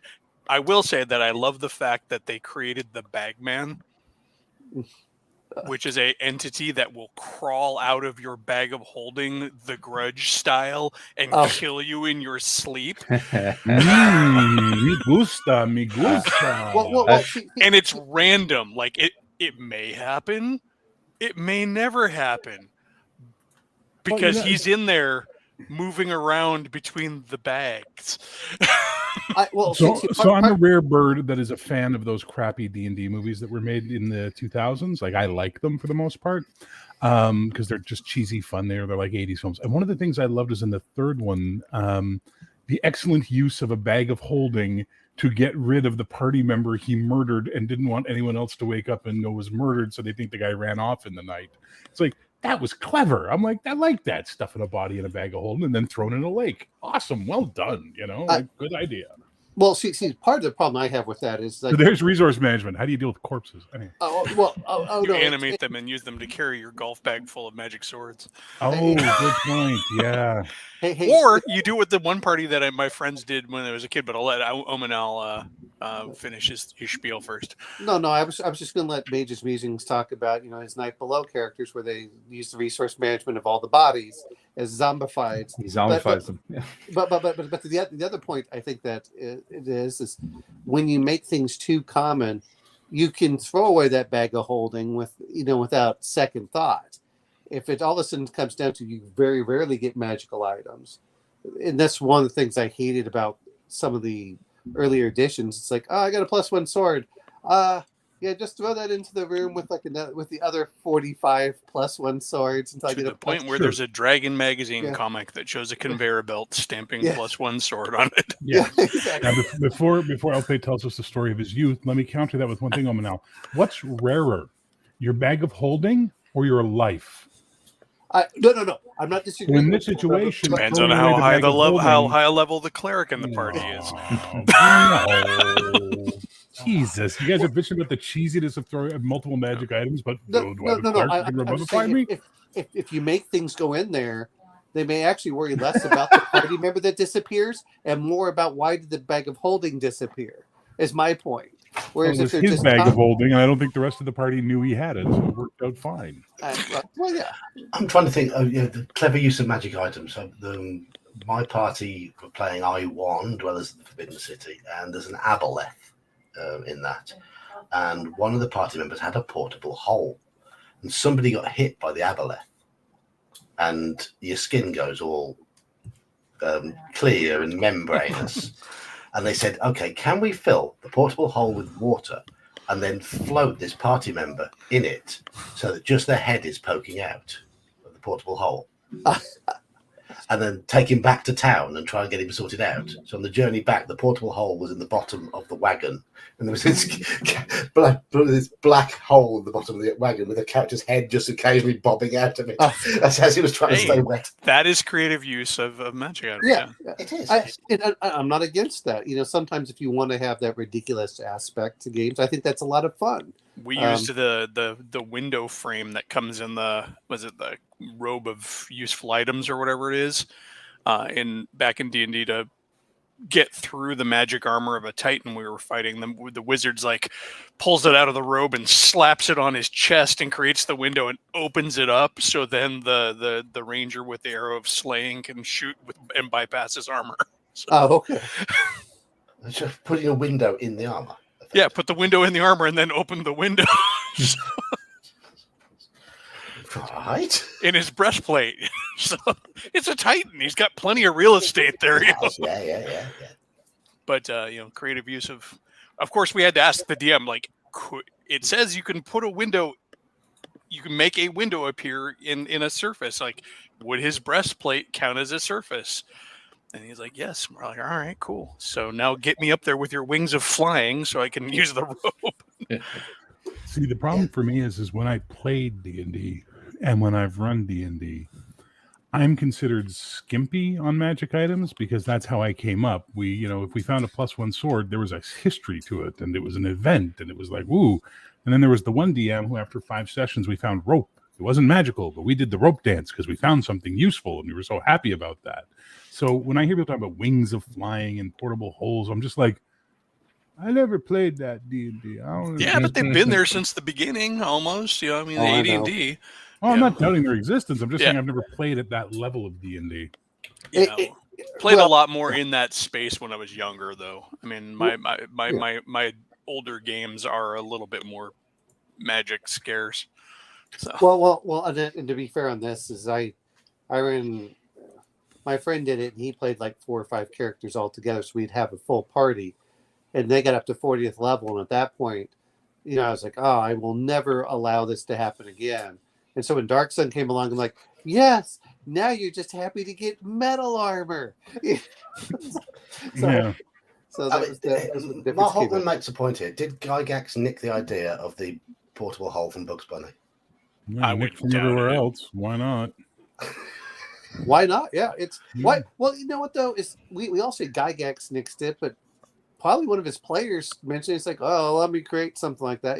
Yeah, there's a lot of that in that early D&D. Such and such player had an idea and asked if he could make it or if he could find it in the game somewhere, and ta-da! Yeah, we have somebody new. Is this? Yeah, let's be careful on this one. We have somebody new. Who is it? It's the Lost Adventurer. Okay. Well, give him a map and not lost anymore. Not lost anymore. He's found his home. He's found his way here. So, and I believe he's a follower of yours, Sean, isn't he? Yeah. We subscribe to each other's channels. Hello. So, hello to Lost Adventurer. Hello, Sean. How you guys doing? Yeah, I am a fellow Sean. Aha, more Sean. That's too many Seans for me. We're taking over. We could always use some more. We even spell it the right way. Well, I have a question for you based on that thing, because every Sean I know does that. It's either the HAUN or the AWN or the EAN. Is it Sean Bean, or should it be Scene Bean, or should it be how do hell is it? What's his? You can't have it both ways, man. Which is it? Obviously, and you're also- just saying heresy over there because it's obviously Sean B. It's like Sean Connery. Yeah, except Bean is spelled the exact same way as Sean, so therefore is it Sean? Is it Sean Bean, Bond? It's Sean Bond. Sean Bond. It's Sean Bond. Like, come on, man. Okay. I'm going to say this much. If you're going to talk about the Seans, we had 3 Seans at work, and they all spelled Sean differently. Of course they did. It's a made-up name, and I'm a Celt saying that. It was SHAWN, SHON, and Apostrophe, SEAN. exclamation point. SHON is just heresy. Yeah, seriously, SHON. that deserves a slap. There's SION as well, which is Welsh. Oh, really? Oh, okay. Yeah. The Welsh SIAN are not allowed to is spell anything. Gaelic. That's a rule. We have to make that a standard rule in English. The Welsh are not allowed to be responsible for spelling. It's brutal. I didn't Not think until could they spell in master the first vowels. But some of those Right. consonants are vowels. Next question I've got for you on stream. Right, what happens when resources run out? They die. They lose. In terms of game mechanics. Now, first things first, I am going Just to instantly ragdoll like a video game. I'm going to dump on 5th edition here because I think this is a problem with 5th edition. No, 5th edition just sucks in general. Personal opinion. Sorry. Because one of the problems I have with 5th edition is that it's set up so that resources don't run out. Mages, clerics, everybody who can cast spells has got cantrips. You've got rangers and certain backgrounds at low levels. So yeah, somebody's feeding back. Who's feeding back? I don't think it's me, but hold on. Oh, it was Lost Adventure. Lost Adventure was feeding back a little bit. Yeah. And where was I? You've got a very easily acquired ability from a background or from rangers where they can just find food in an environment. It's very, very simple. Wands recharge at dawn. Mm-hmm. And hit points aren't a particularly scarce resource because they're recovered by so easily, so quickly. So there's in old school games, what would often happen is they'd go into the dungeon, they'd make a little bit of headway, and then be forced to back out and replan. And that's something I think is lost in this this new style of gaming that 5th edition has pretty much, certainly, even though it made claims initially that it was rolling things back in terms of how D&D felt, certainly the way things have gone in the last 3 or 4 years, it's gone very much down the more modern style in the way things are presented, in the way adventures are written, and so on. Imposing consequences is really up to the DM, though. I blame Seattle. Eli? I like to see those consequences in the mechanics. Having known people who worked for WotC and been friends with people who worked for WotC, trust me, a lot of them would rather have it other ways as well. No, for sure. I'm going to bring up. Zor commands us. I'm going to bring the other part is when we're talking about, when they're going back and forth over this. Well, money doesn't really mean anything in 5th edition. Most of the resources don't mean anything because you have unlimited cantrips. Okay, so I'll just spam it. Sometimes when you do the darker stuff, it actually helps. I mean, when you run out of money, you're going to starve in D&D. If you're going to do starvation, there's a lot of stuff in there. It's like, well, what are you going to do? It's just like if we want to talk about this, I know we were talking about sleep in the 1st edition. Reduced your level until you got enough sleep again. Fatigue. That was Fatigue. what's that? Fatigue. Yeah, lack of sleep, basically. Lack of sleep. Yeah. That's the most brutal spell ever. So, when you get these things, I think that's something that needs to be looked at. Is Somebody else hearing that? Yeah. There is a feedback on Is that. that my Soviet number station telling me what to do for the rest of the day? I'm confused. Yeah. You know what? If you have enough tinfoil, again, This is a resource. I think he was management, having you should be connection okay. issues. It Oh, doesn't that look was him. yeah. I thought it was Omenal because Yeah. he was talking and I was hearing it. I was like, what was going on? Weird. No, No, that's Yeah, just it- Omenel talking. Oh, exactly. ouch! Hey, Omenal and I have our own channel on John's their server, conflicts. so Yes, Well, I've seen. you know yeah. what's funny is we just stopped arguing over certain things, and that's the arguments were always fun yeah. jousts, anyways. So Oh, I know it was So- going back and forth. So, Omanel, on the money being meaningless in fifth ed, I disagree. Again, you have to use the rules that are there.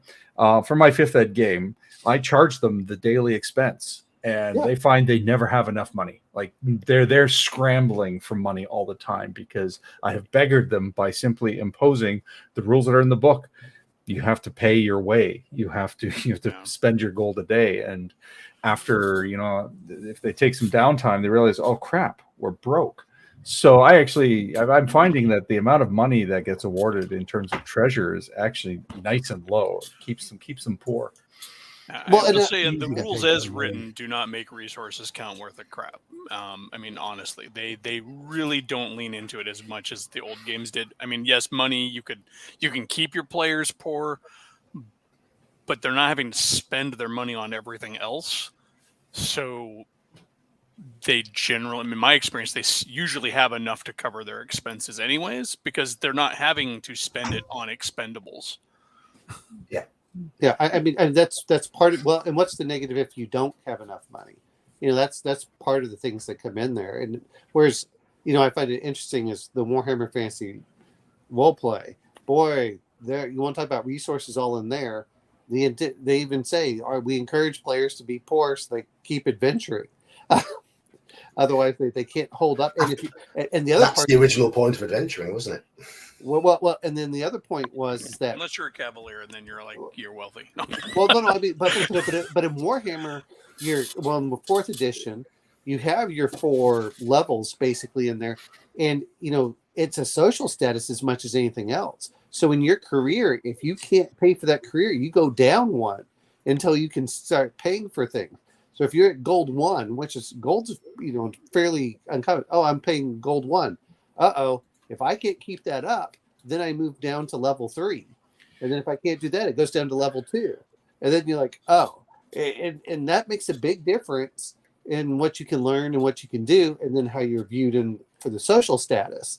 And unfortunately, it's not that 5th edition can't do it. It's just not built into the rules like it was in the earlier editions of maintaining your status. I mean, And both it's Sean not and a I stretch have to found add ways it, though. have found ways to do. Like my characters are always running into problems with resources, and when the ranger wants to use his ability to be able to produce food, I make the player do that in the game. Like, okay, you don't just get to magically produce food. Okay, your character has to spend X amount of time out in the woods looking for things. Now I'm going to roll for an encounter. Yes, you will find the food by the rules, but as a GM, as the DM, I can sit there and I can adjudicate. Yeah. But the Just thing magically is, appear. Yeah. but the rules don't say that, and that's the problem. I think with 5th edition is that you can do all kinds of stuff. Like I can start slinging the exhaustion rules around as much as I want, and I love those exhaustion rules. But Am I playing they're a druid? pretty Am I good. playing a druid? Because I'll just make a good berry and undo all of your planning. it's funny. We were with Goodberry. We had several rounds of discussion when setting up Saxius's game that I'm playing in. We started out with we were going to do this very gritty healing and stuff and resource management, and then we kind of all came back around to let's just play it rules as written and see if it's even a problem. Goodberry has appeared in the game, but honestly, it hasn't actually made that big of a difference. Well, it's going to undo starvation. My characters are facing the same thing. They're the good berries. Oh yeah, I have good berries, and he has rolled 1 3 times in a row. And it's like, yeah, well, you don't have enough good berries. I hope you brought rations. Well, the other point is I'm not against some of this, like most things. That the system isn't bad. It's whenever it's abused. It's like, well, it's rules as written. I said, yeah, but you also have to get into the spirit of the game for the players. And I think sometimes, 5th edition has no problems with people getting into the spirit of it. It's whenever you have the one, which is what I hate, and I know that John hates it. Whenever you say, you're going to build a character, and I'm going to dip in this class and dip in that class, and you're like, well, wait a minute. You're gaming the system instead of really trying to play a character. One of the You're playing the biggest system.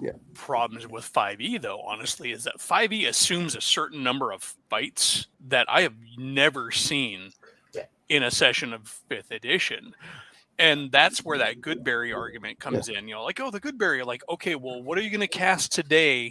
Goodberry? Or are you going to hold on to that slot to fight one of the 5 encounters you're supposed to have in a session in an adventuring day or something like that? I tossed that requirement out the window because it's not realistic. Well, no, it's not you never a know what's requirement. going to happen. But the game is built around that, is what I'm saying. The game assumes that as a core concession. Yes. And so if you're not having that in your session, then things like Goodberry and stuff become a problem because the player is not forced to make that decision of whether he's going to cast Goodberry or hold on to it to cast, Firebolt or whatever he's going to, some other more important spell. It's another problem with 5th edition that has all this stuff going on, but you kind of, if you don't play it the way it's supposed to play, then it's even worse. So, Piglet spotted my typo. I forgot to fix my typo in the stream title. Well, that's good because now people can see. But well, no, I mean, so much of the game. Monogament. All games, and we're going to talk about this, which I'm more familiar with, is Palladium. Monogament. Sorry, Omanel. We've got a gag. We're running with it. That's fine. Monogament. It's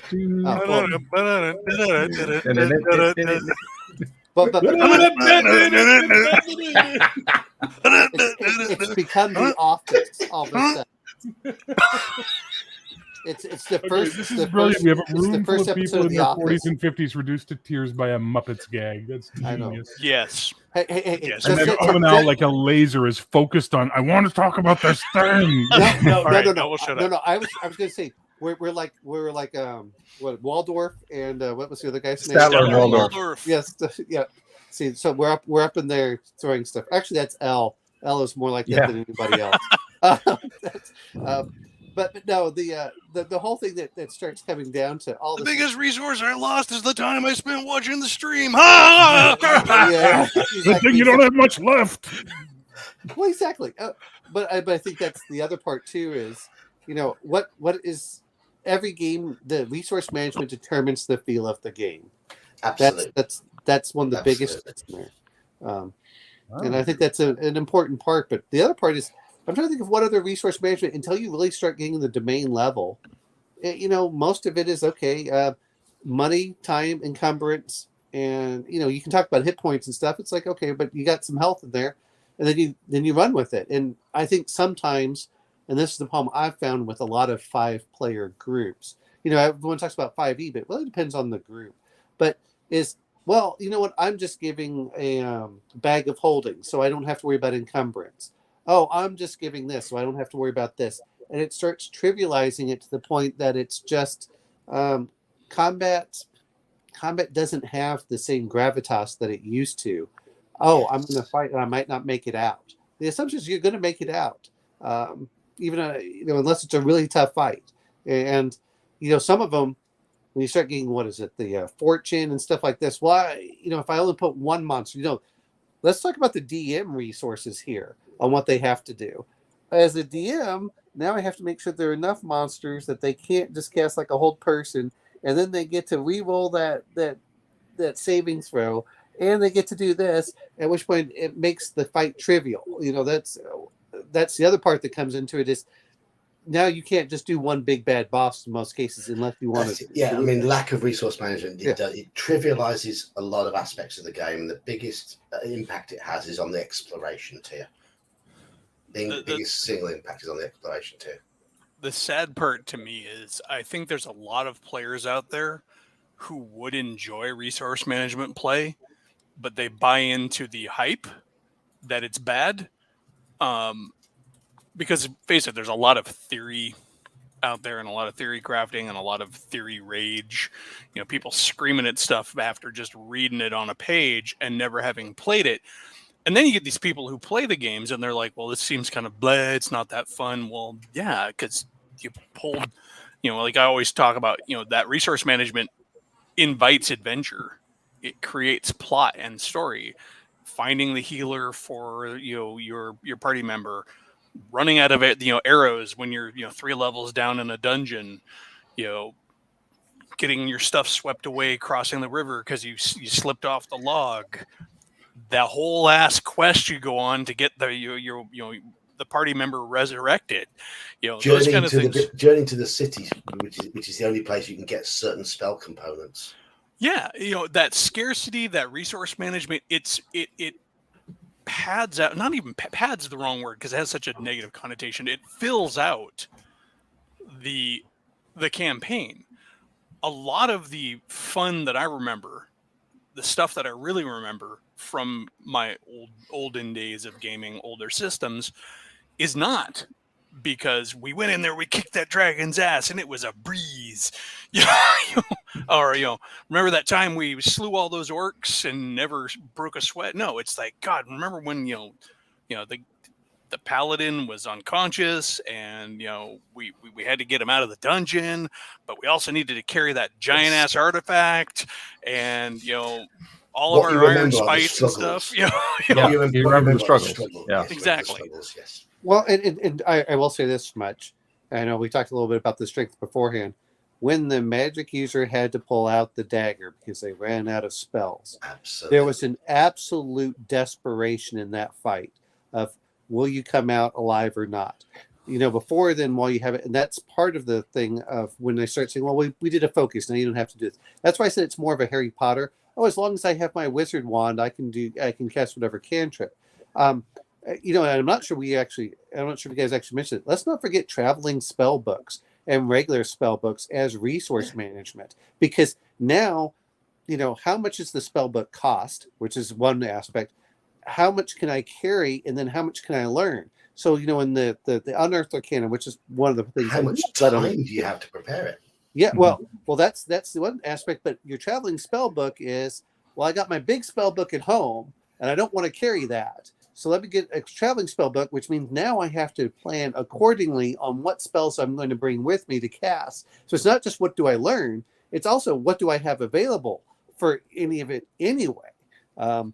So there's that aspect. And admittedly, I think someone was putting up like an 18th level magic user would take 8.5 hours or something to memorize all of their spells in one. It's more than that. Oh, I remember the Dragon article on it. It was like days of study. They depleted their entire spell catalog. It was like insane how long it would take them. Well, you got 15 minutes per spell level, right? So it adds up when, you know, even 1 8th level spell is a 2-hour affair. Yeah. Yeah. So, I mean, those, I mean, when it adds up to all that, and then also you're going, okay, you know, well, where do we sleep? And also it starts making certain spells much more useful. You know, when you start getting the tiny hut and stuff, oh, okay, I can go there, or I can go over here. One of my tweaks to 5th edition was specifically to bring back that idea of spellcasters running out of spells. I wanted to see a wizard reach for a sling or a druid pull out his staff because they'd got no spells left. Well, there's also the way you use spells in old school where you have to fix the spell you want. Vancian style versus the spell point system where you have your catalog and you just pick the one you need. Yes. I mean, spell slots are still a resource, but it's even more precious when I've only got the one magic missile and the will-o'-the-wisp is going to kill us. I better have it ready to go, right? One of my favorite moments in gaming in the last 10 years was running a group through the Sinister Secret of Saltmarsh, of course, because it's such a great adventure. And the party had got... That I never. You added an extra finger there, but I did the British way. No, I actually like it. I just had to give you shit. Besides, it's no Forest Oracle. It's good. And the party had managed to get on the deck of the ship at the end, and they all clambered aboard. And they'd got a first level magic user in the party who used his spell, and he got cornered on the deck by one of the regular smugglers. First level magic user, AC 10. He had about 4 hit points, and he had a dagger or a staff. I can't remember which. He had a frying pan. He had a frying pan that he picked up because he'd lost his weapon somehow. So he was fighting with a proficiency penalty. I ruled the frying pan would do 1d4 damage. It was this heavy skillet that he picked up for cooking purposes. And he was up against a smuggler, AC 6 or 7, about 8 hit points, fighting with a longsword, and was stuck in one-on-one combat, couldn't get away. The smuggler basically pinned him on one part of the deck. All his rest, he'd been trying to hide away from the melee, trying to get away from it all. And so it was a one-on-one combat between the two, and the magic user won. But somehow he rolled 3 consecutive rolls of 18 or higher on a d20 to hit. The smuggler rolled 6 or lower, 7 or whatever was or lower on every single roll. Didn't even hit him. And the magic user managed to kill the smuggler in 3 rounds of beating him over the head with a skillet because he'd run out of spells. And this is where I was half joking when I said having a high strength magic user is important. Wasn't. It's no. I mean, I know we're all joking about it, but usually the high intelligence, other than learning the spells, really doesn't come into effect for magic users unless you're talking about languages until they can't get past 4th or 5th level spells. And you're like, well, how often are your characters advancing where that's really an issue? So, that's why I laugh about it. It's like, I put 18 intelligence to my magic user. Your magic user is probably never going to get to the 18th level to actually cast a 9th level spell. He's much better actually taking a better dexterity, especially constitution or strength at lower level, where he can actually be somewhat useful for the first few levels. And actually survive. Yes, exactly. While you're at it, just stop taking combat spells and take utility spells. Utility. Oh, I mean, spells as a resource as well. I mean, spells are very much a predictable resource now. That you choose the spells you want. You can pick from what you've got in your list pretty much at will while you're adventuring, because it uses like a spell slot system rather than the Vancian magic. And back in early versions of D&D, you weren't even guaranteed to be able to learn every spell on that list. Oh, well, yeah. Well, not only that is you weren't even guaranteed to learn the spells you wanted to learn. Oh no, you weren't even guaranteed to find the spells you wanted. Well, that's the other part. As a DM, we're talking about resource management, and I think sometimes we're always looking at the players. As a DM, you have the ability to limit what the players get and what you want to do with it. Yeah. So, if you always find out, like, I don't like Fireball, you don't have to put Fireball in anyone's spell books. And that's the other part is, when we talk about resource management, it also comes down to, when we talk about treasure, what am I going for? It's the same thing with the Holy Avenger. It's like, oh, you can hear about it, you can talk about it, but you may never find one. And I think that's the thing that sometimes players or DMs forget is you don't have to give players what they want. You give players what they need. And those are 2 different things. I agree with Andy's comment here. Yeah. I'd be a lot less negative towards 5th edition's cantrips if there were none of them that dealt damage. I wish that they would have a limited cantrips based on, I don't care if it's your level plus your intelligence or something. I would be happier with that. In certain cases, and we can get into this, but I like the limited ability of cantrips so players can think about it. Not that you only cast one. Like, I'll be honest, magic users were kind of bad in 1st edition. You sit around, cast my 1 spell, and now you might as well take the high strength magic user, because once you cast your 1 sleep spell, the only thing you can really do is throw stuff in the back or carry things. You can have some language if you get good charisma, but I was about to ask there who got the super chat bit, mate. That came to my end. Yeah, you have $2 from all ones. No. He got it. All comes forgets. Fireball means no characters because they all die when they cast the first time. Well, build a space. I want to address Omanel's comment about mages being useless once they've blown off their wad. I fundamentally disagree, and the reason being is that's only if you're considering you're coming from the perspective of once you're out of your class ability, you're of no more use. I mean, you're still a person in that situation. You have a mind, as you say. You can sit back and toss flame bombs, but you can still guide. You can still be on watch. You're still participating in the scenario. You've just used up your magical ability, but there's still so much you can do. You're still a participant in the game. Well, at that point, really, is in an ideal world, is you're the one that can read and write, and then the other one is you're the one that usually will be mapping, which is another aspect that we have lost in the new editions. For the most part is, and okay, I'm bad about this too now, but when I was a kid, I was always the person that mapped the dungeon. It doesn't matter what I was doing, I always and I would go through. It's because everyone else was doing their thing. In the meantime, I'm measuring in how wide the corridor is, so I could make sure that my map was good. And I said, if anything happened, I was the one that knew how to run out of the dungeon, not the other players. And that is important. If there's another resource, is the mapping. There's another resource: the people that you can leave behind you as you run out of the dungeon to slow down the monsters chasing you. Yeah, I don't have to outrun the monster. I just have to outrun you. My 5th edition hack was very similar. I did casting modifier plus proficiency bonus in terms of spells, cantrips per day. I do level plus proficiency bonus myself, but capped in any case. Anyway, actually, mine was level plus proficiency bonus. Same. I'm misremembering. Yeah, level plus proficiency bonus. So, typically 3 at first level. I want to go back to the idea of non-damaging cantrips. I just want to tell a little story. I've probably told it before, but not everyone in chat will have heard it. I was playing a 5th edition wizard in a campaign a few years back, and we were in a pool of water with sharks approaching, and I looked at the description of prestidigitation, and it mentioned that you can create smells and tastes. So what do sharks go for? Blood. Oh, I was going to say peanut butter. You win.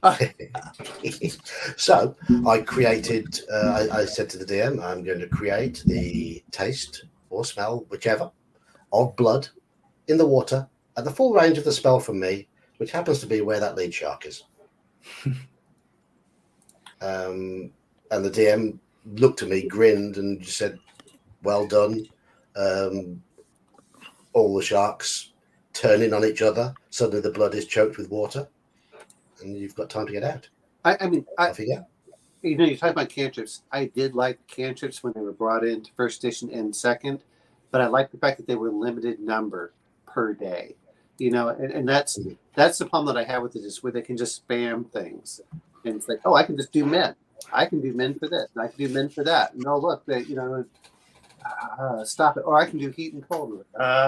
It removes some of the thought process of, or the, they said, well, I can just do it over and over again without any worry. And that sometimes makes it boring for the DM. People forget that resource management isn't just for the players. It's for the DM to enjoy giving challenges to the player. I think that's part of what I'm talking about. Same thing with monsters. If you're starting to bypass things, all of a sudden now I have to do resource management as the DM to make sure that I'm both challenging the players and I'm having fun by challenging the players. Absolutely. I'm going to come to a couple of comments here. Soren's mentioned instantly soiling or cleaning an item can be quite useful if used creatively. Yeah, you can cast it on an opposing an enemy's pants. Oh yeah, I knew you were going there. This game back at the home base, the fort that we're based out of.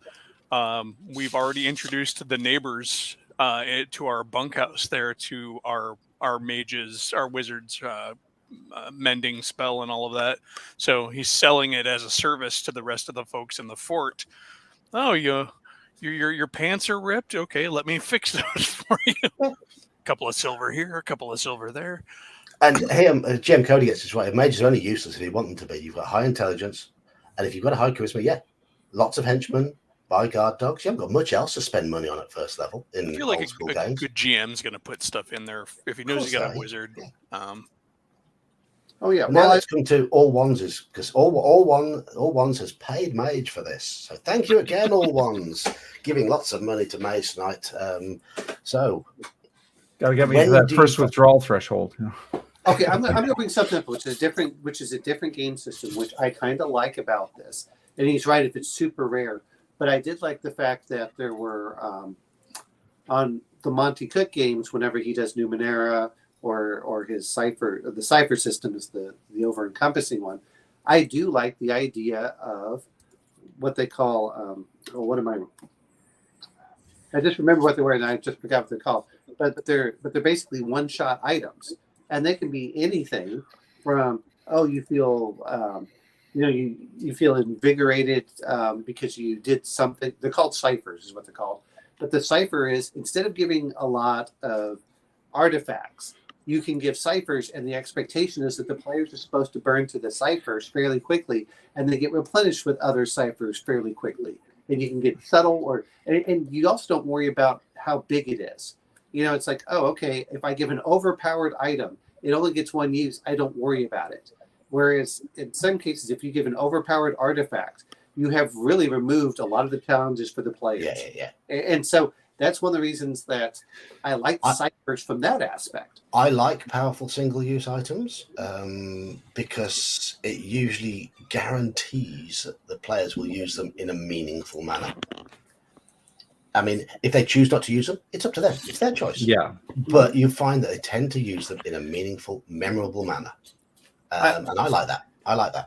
And I like some of the ciphers. Now, Millie, this is for Numenera. You put on a glove. It allows your hand to go through solid objects for 5 minutes, and then it's gone. At which point you're like, oh, that's kind of a cool power, but when do you use it and how? Speaking to All Ones' comment here,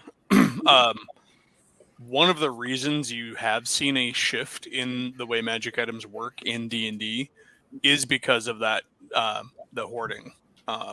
There has been a dialogue in like Dragon articles and stuff over the years about having all those magic items being kind of pointless because players would just sit there and hold on to them and never use them because they were afraid to use them. So making them more usable was one of the things that they sort of worked into later editions. But the rarity of use was what made them special in a lot of cases. True, but are they really that special if nobody, from a playing standpoint, they looked at it, are they really worth having in the game if nobody's using them? I mean, that's you why gotta learn where to use them. Learning when, getting the right moment. True, but even with players of old school games, they would sit on them. I've seen it done. I've heard the complaints. People would just sit there and never use the one-shot item because this isn't the time. The next time's not the time.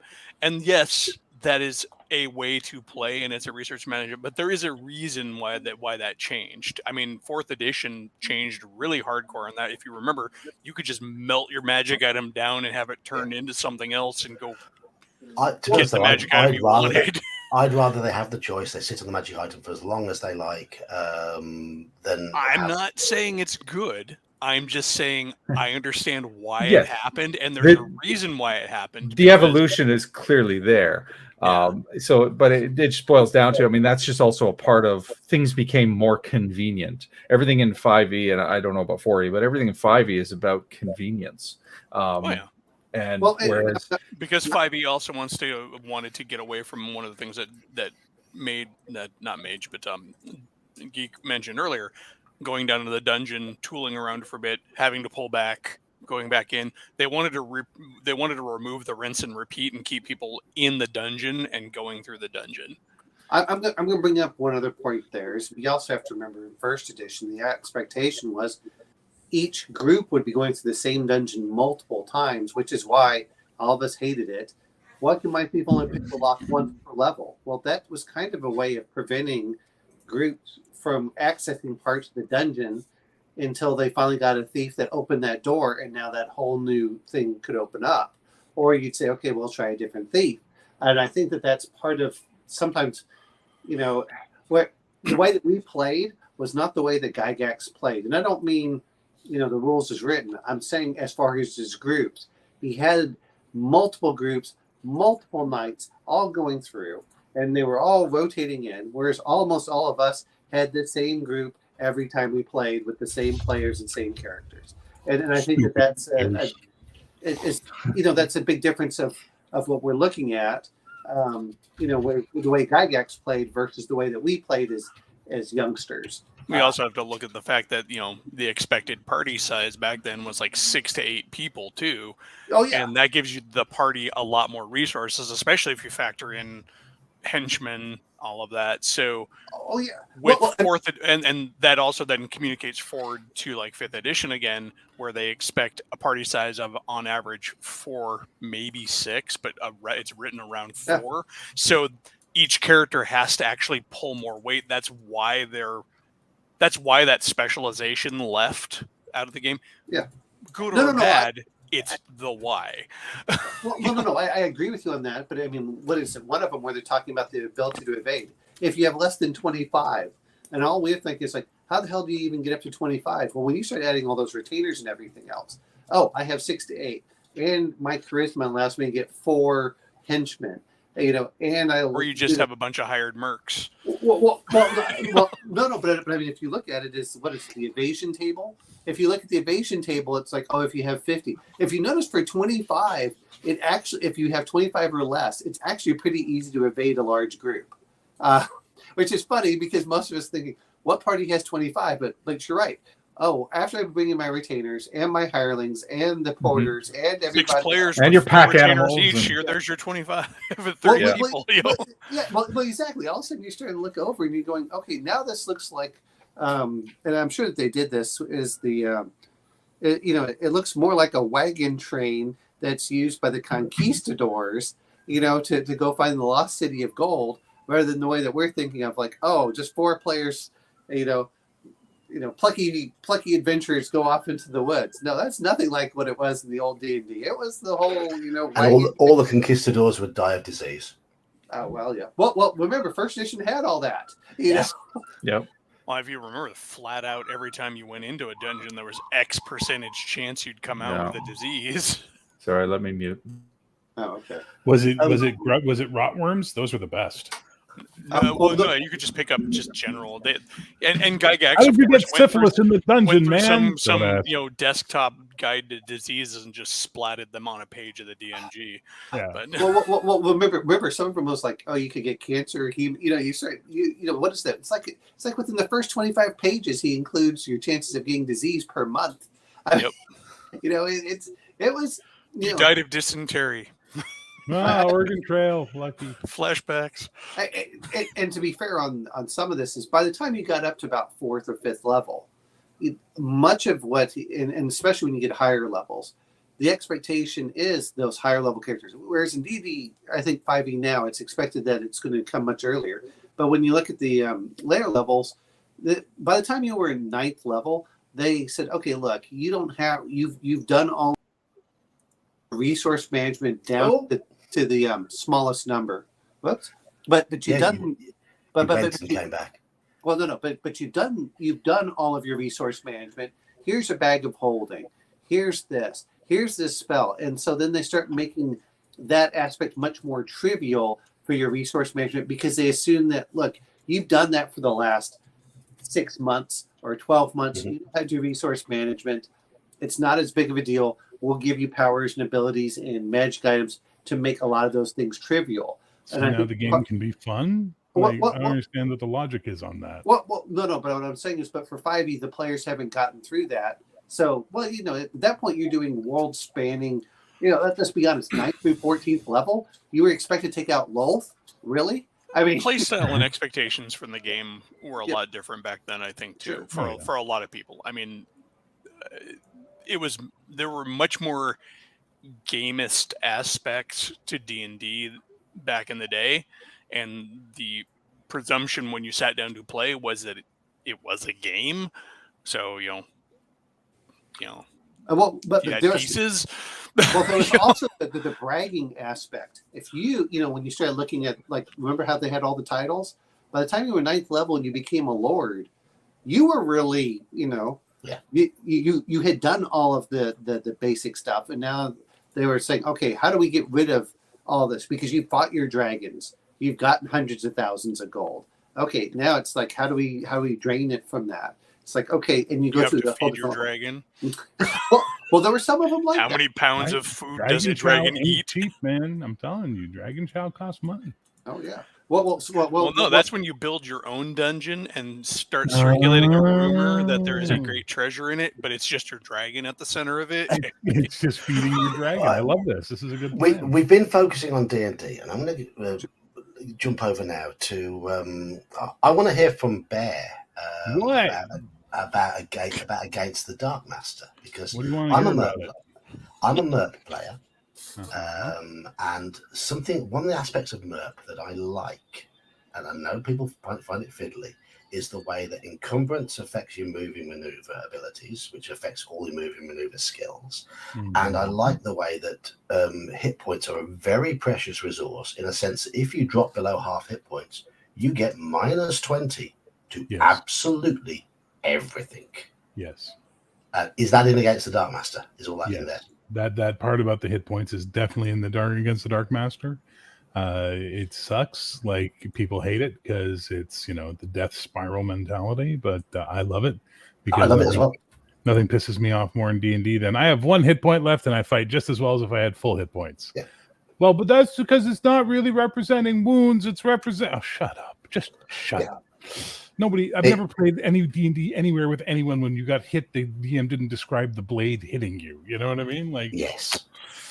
So yeah, no, I think Against the Dark Master has that. I know it has the penalty for wounds. I don't know about the encumbrance. I hate encumbrance. I just tend not to read encumbrance rules as often as possible to make my life easier, because I don't like resource management. Going all the way back to the beginning of my part of this conversation. Well, that's why I wanted to bring it up, because I remembered you saying that, and I'm thinking, hang on, Merp, and by nature, Against the Dark Master does have these nitty gritty aspects. Yes, but you can choose to use them or not. I mean, they're a toggle. Of course you can. They're a lever. Of course you can. Yeah. Of course you can. There's one thing when you look at basic, which they said encumbrance is optional, and I'm not sure. It's important when it's important, and it's like, look, if it seems unreasonable, we'll check encumbrance. If it seems like it's reasonable that you can carry that stuff, then we don't track encumbrance. I think that there's this. It's not an all or nothing aspect to it in certain cases. I'll say now. I use the simplified encumbrance in OSC. Mm-hmm. When I run D&D, I use the coin-based encumbrance. Mm-hmm. The simplified one in OSC is basically you move according to your armor, unless you're overburdened with what other things you're carrying. In which case you're overburdened with guilt for the choices you've made in life. yeah. In which case you move one category slower. And I basically say, look, overburdened classes as a large sack full of treasure. And adventuring gear, unless you go stupid with it, is okay. But if you get this large sack, a 60-pound sack of treasure, then you are going to be slowing down. There you go. And I think that in many ways that's the threading the needle between the two.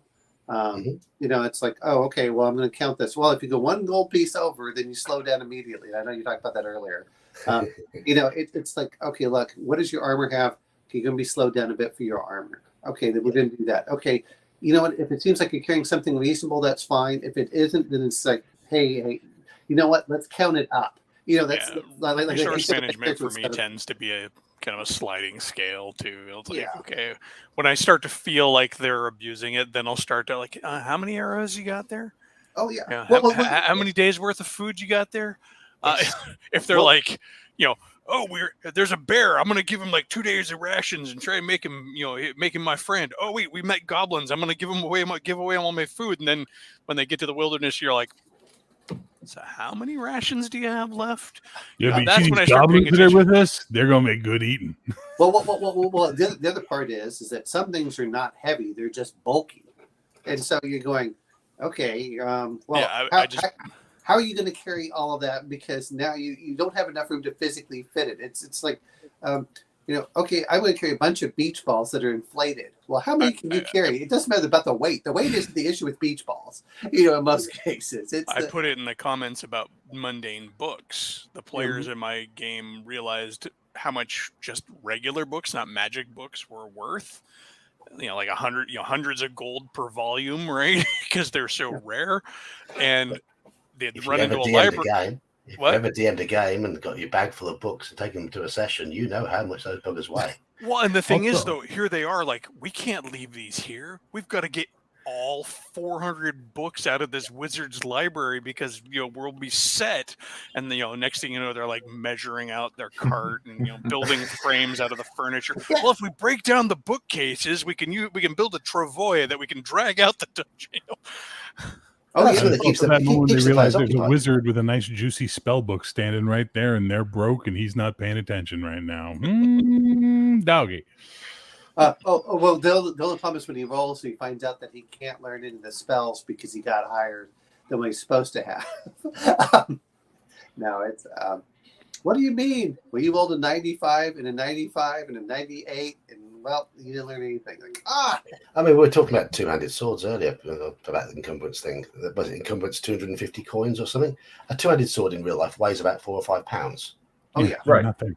Well, because encumbrance, as I said before, is the coin-based encumbrance system is an abstraction of bulk as well. So you don't have to do the micro calculations, get bulk. It's like, all right, it weighs 1,500 coin. Well, that's a combination of the bulk and the actual weight. Yeah, it's unwieldy. Right now, my fighter in the game I'm playing with Saxius is a two-handed sword fighter primarily, but I have shorter arms that I carry with me because I can't. I as a player know that I can't.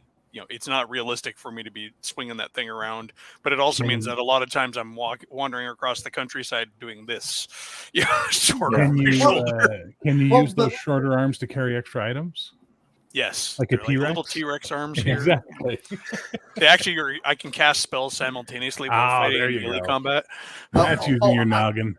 I'm sorry. Are you playing the Green Martians of No, 3 green. No. I just I'm playing a human. Well, those I play humans. But I mean, those are things that this is where the dwarf is supposed to come into. Look, you can carry more encumbrance, but you just can't move quickly. That's one of the things I like about certain ones of these. And I don't mind the different methods of encumbrance. Okay, are you doing slots? Is it a heavy? Is it a medium? Is it a small? And then it's a trivial. I think it's kind of how, I want to say the Free League stuff does a lot of times. Some of them get 2 slots. OSC has an optional slot system. Yeah. I've been tempted by it. Give them the video game style actual slots where they have to the sword is this long and you have to fit it in there. Well, those inventory systems. Well, you know what? That would probably be pretty cool if you had a magnetic board and the players just put it up on there. It's like, oh, here's your item, Oh yeah, I mean, I don't know how when I'm playing computer games with advanced inventory systems like that. I don't know how often I've just sat there hidden behind a tree in the woods, so no other player can find me. All right, if I put the axe here, and then I put the assault rifle here, and the 3 boxes of ammo. Well, exactly. Well, and those are, sometimes I want to put this. Video games allow you to do that automatically without the tediousness of, as everyone going through there and saying, okay, let's all measure this out. But I think that those are, well, sometimes whenever they have item cards, D&D doesn't do it so much, but I know the stuff by Free League, it does. It tells you what it goes through there. But it's the same thing when all these players decide, I'm carrying this many guns. I said, well, okay, look, how are you doing this? Because I've carried stuff. And I'm like, all right, you're carrying a rifle. Well, I carry this rifle, and then I carry this, and I carry this. And they're like, okay. We had a bard in one of my games with my teenagers where the bard insisted on carrying 5 different instruments, and I immediately just threw a picture of one of those one-man bands at the player. I'm like, this is you going through the dungeon.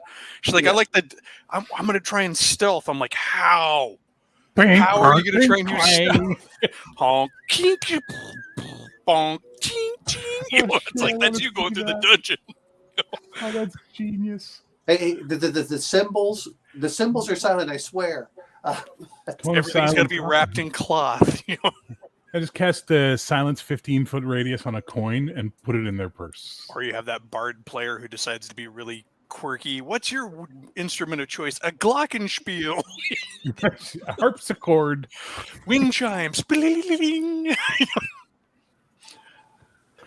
A marching band. A what now? Someone's mentioned Twilight 2000. I've never played it. I've heard it's very, Yes. very clunky. That is a game where resource management is key because it's absolutely about survival. Well, which version of Twilight 2000? Well, the original. Because Free League has done their new stuff now, and Free League. I haven't played Free Leagues. I've played first and second edition Twilight 2000. Yeah, that's what I'm asking. Is because everyone, whenever we talk about some of these, almost all of the systems that came from the 80s are in their third or fourth edition. Whether you like it or not. I mean, even it came out like I don't like it, except for Star Frontiers. A moment, please. Yes. I just want to quickly reply to all ones here. We're mainly focusing on D&D because that is the sort of central point that we all know.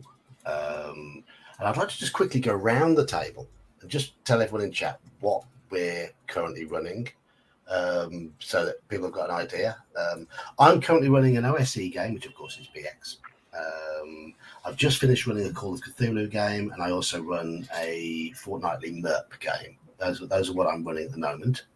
Mage, I know you're doing D&D. Yeah, I'm all D&D in terms of what I run. I'll sit in on other games. Like I would like to try new systems once in a while, but I've run some Call of Cthulhu for you, haven't I? For example. Yeah. Call of Cthulhu. We were talking on Legion's stream last week. I was talking about Lex Arcana that I tried a few months back, which was pretty interesting. But for the most part, I mean, my time and finances have been invested in D&D, so that's what I'll run. For me, D&D right now. I would love to run other stuff, but I'm currently held hostage by my gaming group. But again, we have played a little bit of online Call of Cthulhu a month or two back. That is true. I got that game, and I ran the game, and it went really well, and I was all jazzed to run more, and now I have no time. Yeah, because work.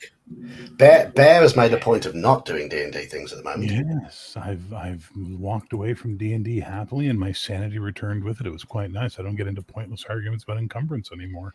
I just get into like discussions about cool games. I don't get into arguments either. I say you're doing encumbrance, and then that's it. Sean, that's joke killing. That was mean of you. You know better.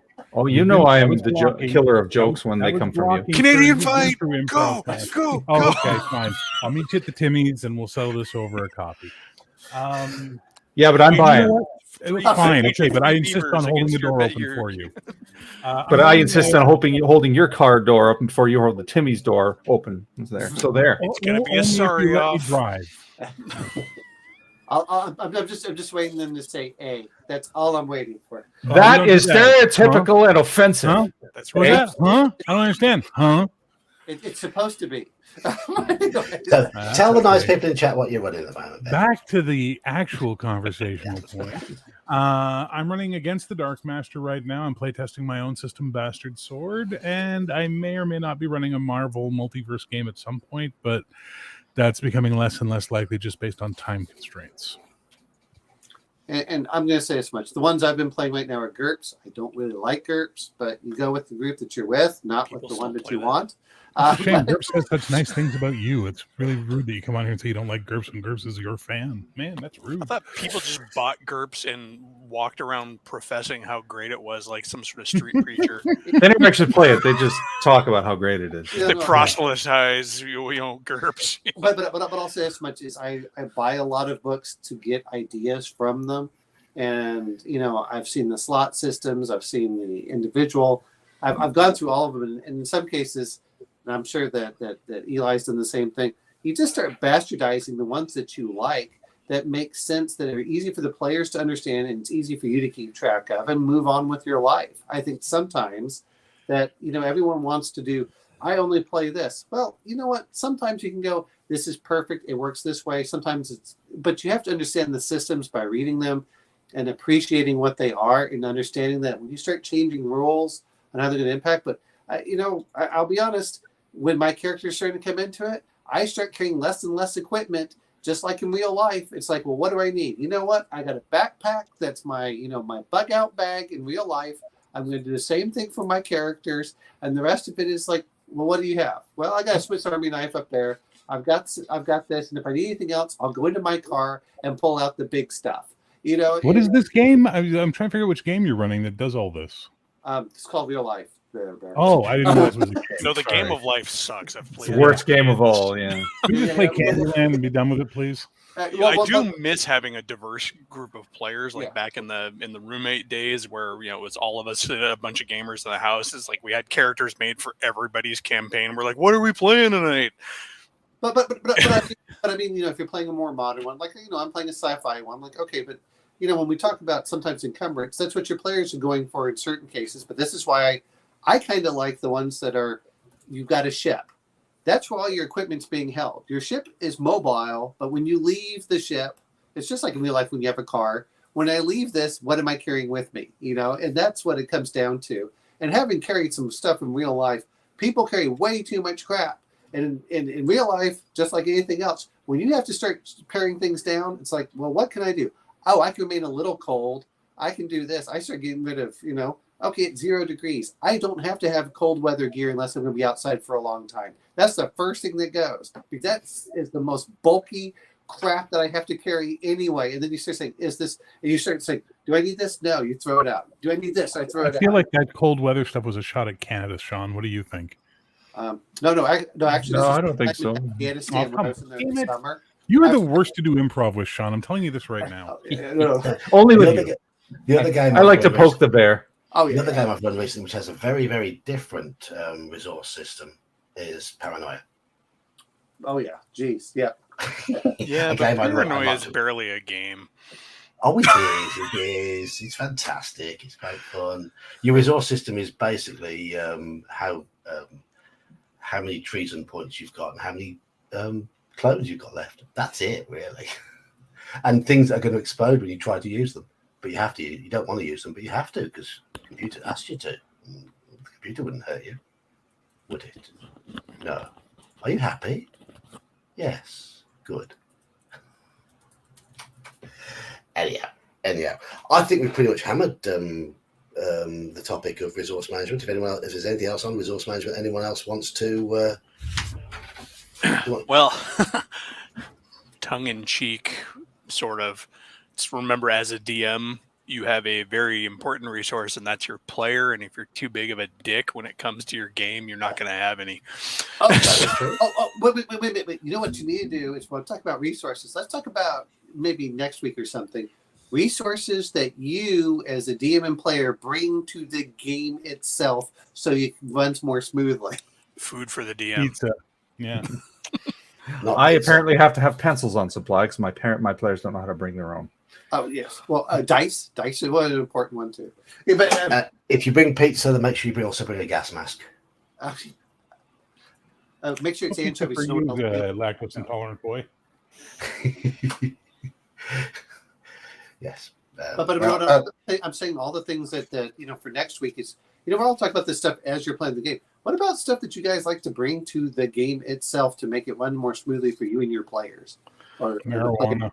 We already did house rules last week or the week before. Yeah. Something I take to the game are those.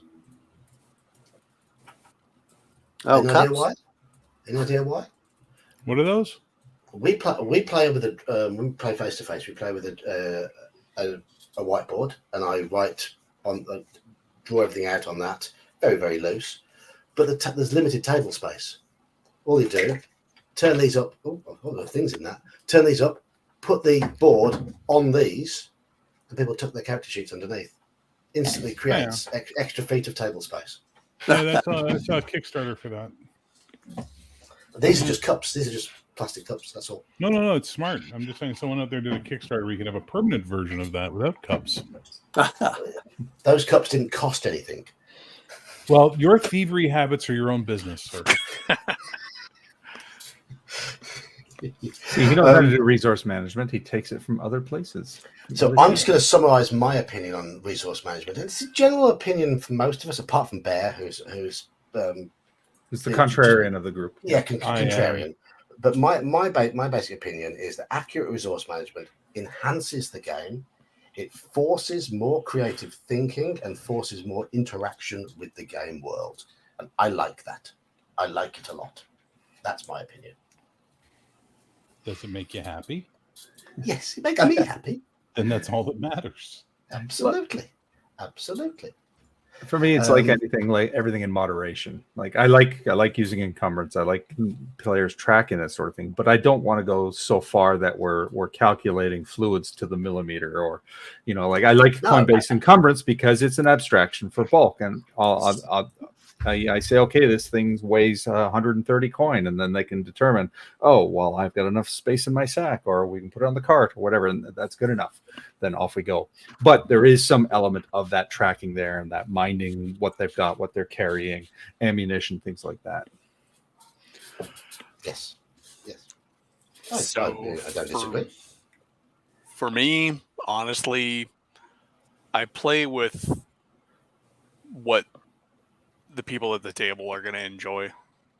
It's not a fight I'm really willing to have, because I'd rather just play games. So I'm not there to be a tin pot dictator and my way or the highway. And if nobody's having fun using resource management, yes, they may be missing out. And I believe that there's the potential to have more fun when you're tracking resources.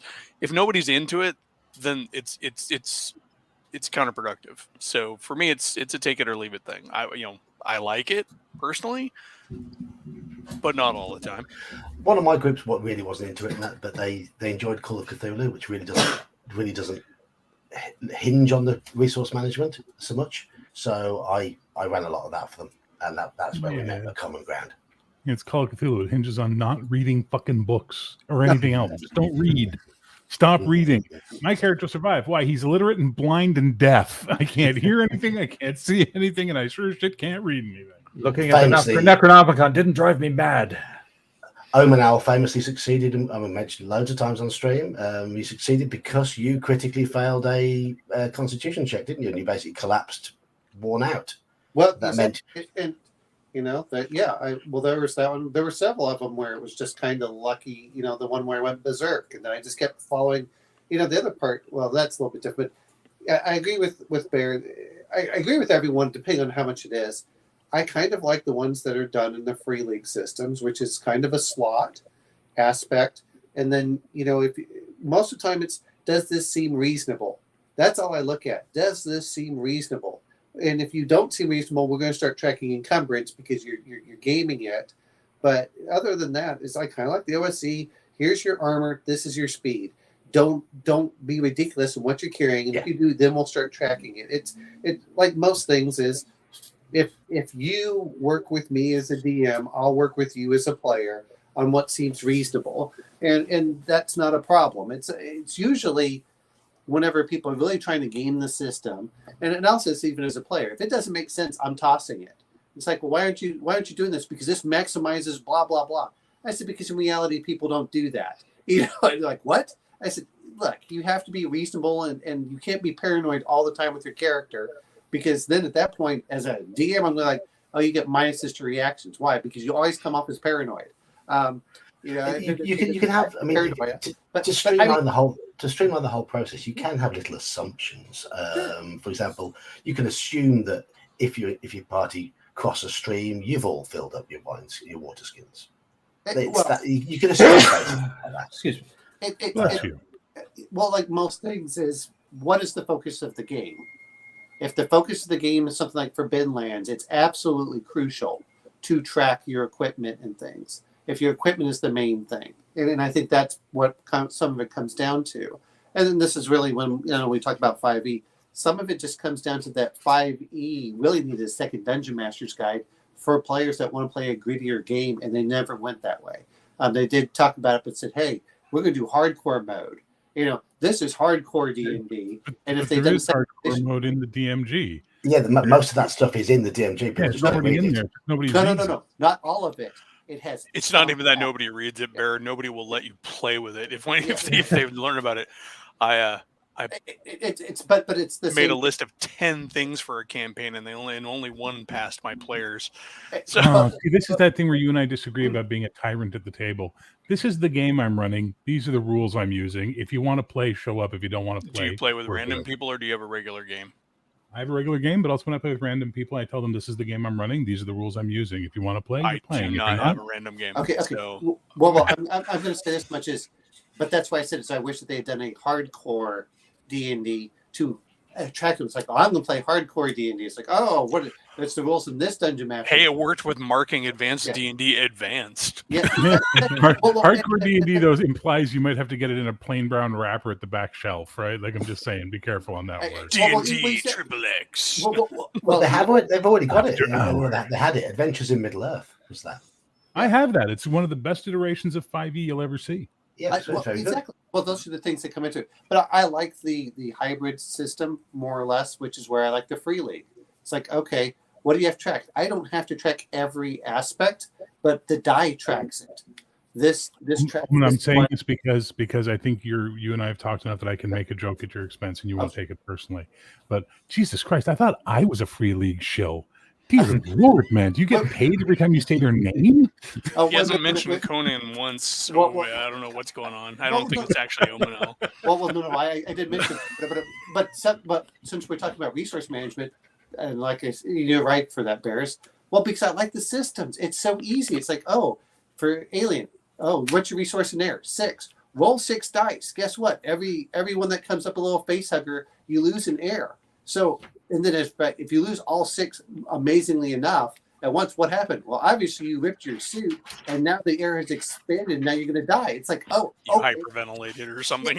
Yeah, exactly. Those are things that can come into it, which allow you to work through this. But I don't have to track. Well, how many liters of air did you have, and how much does it do for this? And now we're going. Those are, but that's why I like the slot system. I do like the slot system because it's easy. Some of it really comes down to, is it easy for the players to do and we're saying that they're being honest, but they are kind of absent-minded. Like, okay, what does this do? Okay, well, this one takes 2 slots. Okay, and it gives them enough that they can move things around without overwhelming them on every little detail, which is why everyone talks about the coin encumbrance. Man, that's kind of a pain in the butt if I have to measure every item for coin encumbrance, but it's kind of easy, like, oh, your tinderbox takes up 1 slot. Okay. And they just go, okay, I ran out of slots. I have to get rid of something to bring something else in. Okay, good. That's how we'll play. And it encourages, it makes strength a really, when we talk about stats, when you start including encumbrance, strength doesn't become a dump stat like it does in a lot of games. Oh, like we all talk about charisma. Boy, when you play encounter checks, charisma is not a dump stat. When you play encumbrance, strength is not a dump stat. It becomes really important for that. So that's why I like having all those different aspects. This is why I don't play D&D. Oh, yeah. Because there's no such thing as a dump stat in Against the Dark Master or D6 or any other game that uses skills as their base. Everything is valuable and useful. That is true. I mean, I like Merc for that reason, because you need to have that variety in the party. And everything has its uses. Well, even in 5e, if you do the standard point array, your characters, and 8 is not detrimental. I mean, that's what it comes down to. It's like become a dump stat because people hand wave away the encumbrance a lot in 5e. That's the main reason. And intelligence has become a dump stat. It doesn't determine anything except for your skills, really, and casting ability of wizards. You don't get like bonus languages or bonus spells or anything like that. It's also because people overdo perception and ignore things. You other learning based knowledge based skills. Can I just say something and see if we all agree on this or not, just for fun? At its core, 5e has a fantastic engine that once they started building out on it, they made some really bizarre and insane choices that just made it into a less than excellent system in the end. And by the time they got to their splat books, it was broken beyond repair. And hence why we're seeing 1D&D be the massive realignment of the whole thing. But at its core, when I look at something like Adventures in Middle-earth using the same engine, I see that it can be made to have a fantastic game that runs really well. Oh yeah, I mean 5e is a good system. I like the unified mechanic, and I don't feel it's a bad system. But even right out the gate, they already abandoned parts of their own game that they just wrote. Like, hey, here's this mechanic called exhaustion, and we'll never use it. I use it all the time. I know you do, but the people who wrote it don't. No, Eli's exactly right with that. Is when I look at how do I want to put it, the way they have cobbled together, because I have realms of Pugmire and stuff like this, and the way that they're doing it, they took the core base of 5e and just went incredibly in different directions that have really allowed it to flourish. Unlike, how do I want to put this? This is why I feel real regret for this is why I said I wish they had a Dungeon Masters 2 hardcore or something like that, where it gives more options for it. Is the players never read the book. Most DMs never read the book. And then they're all shocked when it's in there. Like, well, there's not a rule for critical roles. They're like, there is on X page. Like, I never saw it. Like, did you not read past it? It's fine for the basic aspect. It's the third parties that have really innovated that engine, and unfortunately, WotC has not done that at all. And that's where I think that it's a disservice as far as what people consider core D. They have they grossly mismanaged it, in my opinion. All I've had to do. Sorry, go ahead. Sorry, Geek. I apologize. Yeah, you're right. In the core system, advantage and disadvantage, it's slick. I like. They didn't invent that. I know they didn't invent it, but it fits. No, but they act like they reinvented the wheel with that nonsense. Well, Advantage was proposed back during OD&D, actually. Yeah, it's like a Dragon magazine article or something. Yeah. Here's the thing. Look, I learned everything I needed to do about whether or not I was going to buy any current WotC 5e product or play 5e anymore by simply watching who are the popular 5e YouTube channels and listening to them talk about their games and talk about their little skits they do and all that. Ginny is wonderful. I love Ginny to tears. She's really fun to watch sometimes. When she's writing songs about, I wrote a song about a monster, and that's what my YouTube thing's about today. It's just like, oh Jesus, your 5e is for fucking theater kids. I get it. Okay, not for me. It's become for theatre kids, and that is due to that is a lot to do with the YouTube influencer. Everyone wants to be Critical Role, which, and I'll be honest with this, is when I watched Critical Role at the beginning, it felt organic and natural, like people actually playing, and that's what I enjoyed it. But I dropped out after, halfway through season 1. My friend kept watching it, and he's admitted now. He said it's so entirely scripted, it's lost its authenticity. And I think that everyone saw how much money they made and said, oh, well, we're going to do the same thing. And I went, I used role-playing games as an excuse to be with my friends. And like Eli said, is the system isn't really the critical part. I don't like GURPS that much. I'm not playing it because I like GURPS. I'm doing it because I want to hang out with certain people. It's an excuse for that. It's just like Monopoly. I hate Monopoly with a passion. I will play with people. I mean, flat out, I am going to lose half my players if I try to run another game. Yeah. Oh, and that's fair. And my friend, he's getting tired of 5e for certain things. I don't think we ever did encumbrance. Now, we did do a little bit if it seems ridiculous, but he just, there's a certain point where you can feel, does this feel right or it doesn't feel right? And people should use whatever system works for them and say, okay, what? I mean, as you say, it's about meeting with your mates. And on a Monday night, I go and play in a face-to-face game. The DM is learning, he's running 5e, and I'm there because I just want to be there amongst my friends playing face-to-face at a table. Yeah. Now, if they want me to run a game, it will not be 5e. I'm running for them on Monday, and it's going to be OSE. Because I will not. But it's at least that group is flexible to try things. They're happy to try things. Which I'm glad for. I'm going to bring one other thing with encumbrance. If it is easy for the players to get into, it's much easier to get players to try new systems. They're easy for them to understand and grasp. The problem I found with some of them is that once they learn a rule set, they don't want to have to learn another rule set. So if something is very easily explained, then it makes a big difference. That's why the slot system works so well in many cases. That's why I do like the Free League, because it's easier for me to bring new players from a 5e background and they understand how things work. Oh, this is the mechanics? Do I have to learn anything else? No? Okay, boom. If I can teach them a game in 10 minutes And the same thing happens with my son. You know, he's never going to play an Avalon Hill game with me, not once. But if I can do a game where it's got like 2-page rules, he's in. So, that's what goes in. Yeah. And I think that's what Eli's talking about, and the rest of us. But yeah, I'm going to be running a game. I want to play it. I want to run a game I enjoy, not what the player. Wait. Last Adventurer, wait. Daggerheart is a 2D12 system? Oh, fuck, that's hilarious for reasons you don't understand. Because it's an inside joke from my channel, but Jesus Christ. I can't wait to push certain people in that direction now. Go play fucking Daggerfell and leave me alone. Right.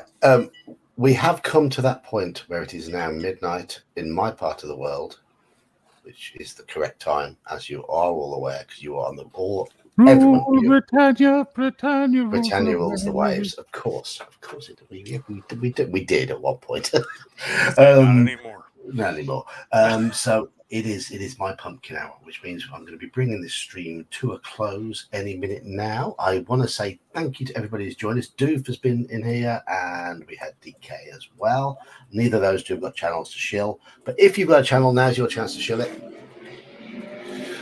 Oh, I guess I'm first in the order. So yeah, if you're not familiar with me, I'm Mage's Musings. I do game recaps, theory crafting, general silliness, all with puppets. Tune in. I've got a new episode coming on Friday. My latest recap. And I am Elfbait. The channel is Elfbait. I stream on Sundays, conversational stuff, just, talking about subjects and the like. I have a Discord as well, which we see a lot. We're getting more activity over there too. I'm just talking about general fandom building stuff for games. But yeah, that's pretty much what I do. I'm Bear the Gen X GM. My channel is Bear the Gen X GM. I talk a lot of shit, and I don't give a crap what you think, and your feelings are not important to me. So if you're easily offended, stay away from my channel. Tonight we'll be having a live episode we have every Wednesday called The Four Color Cafe, starting at 8 p.m. Eastern. And tonight our guest is going to be Matt Forbeck, role-playing writer, visionary, luminary, you want to call him what you want. We're going to be talking about his new Marvel Multiverse RPG that dropped at Gen Con. Well, nice. And Omanal, you haven't got a channel. You just like to get involved in everybody else's channels. Is that right? He's a professional groupie. I just shit and plug freely. These nuts because we're all the same age, so that's the way it goes. Yeah. And as you all know, I am the old geek. I am indeed a werepumpkin. I have been rumbled. Can't you tell? I mean, this bulbous head, doesn't that give it away that I am a werepumpkin? And the sort of orange luminescence sort of makes my head look orangey from this light beside me.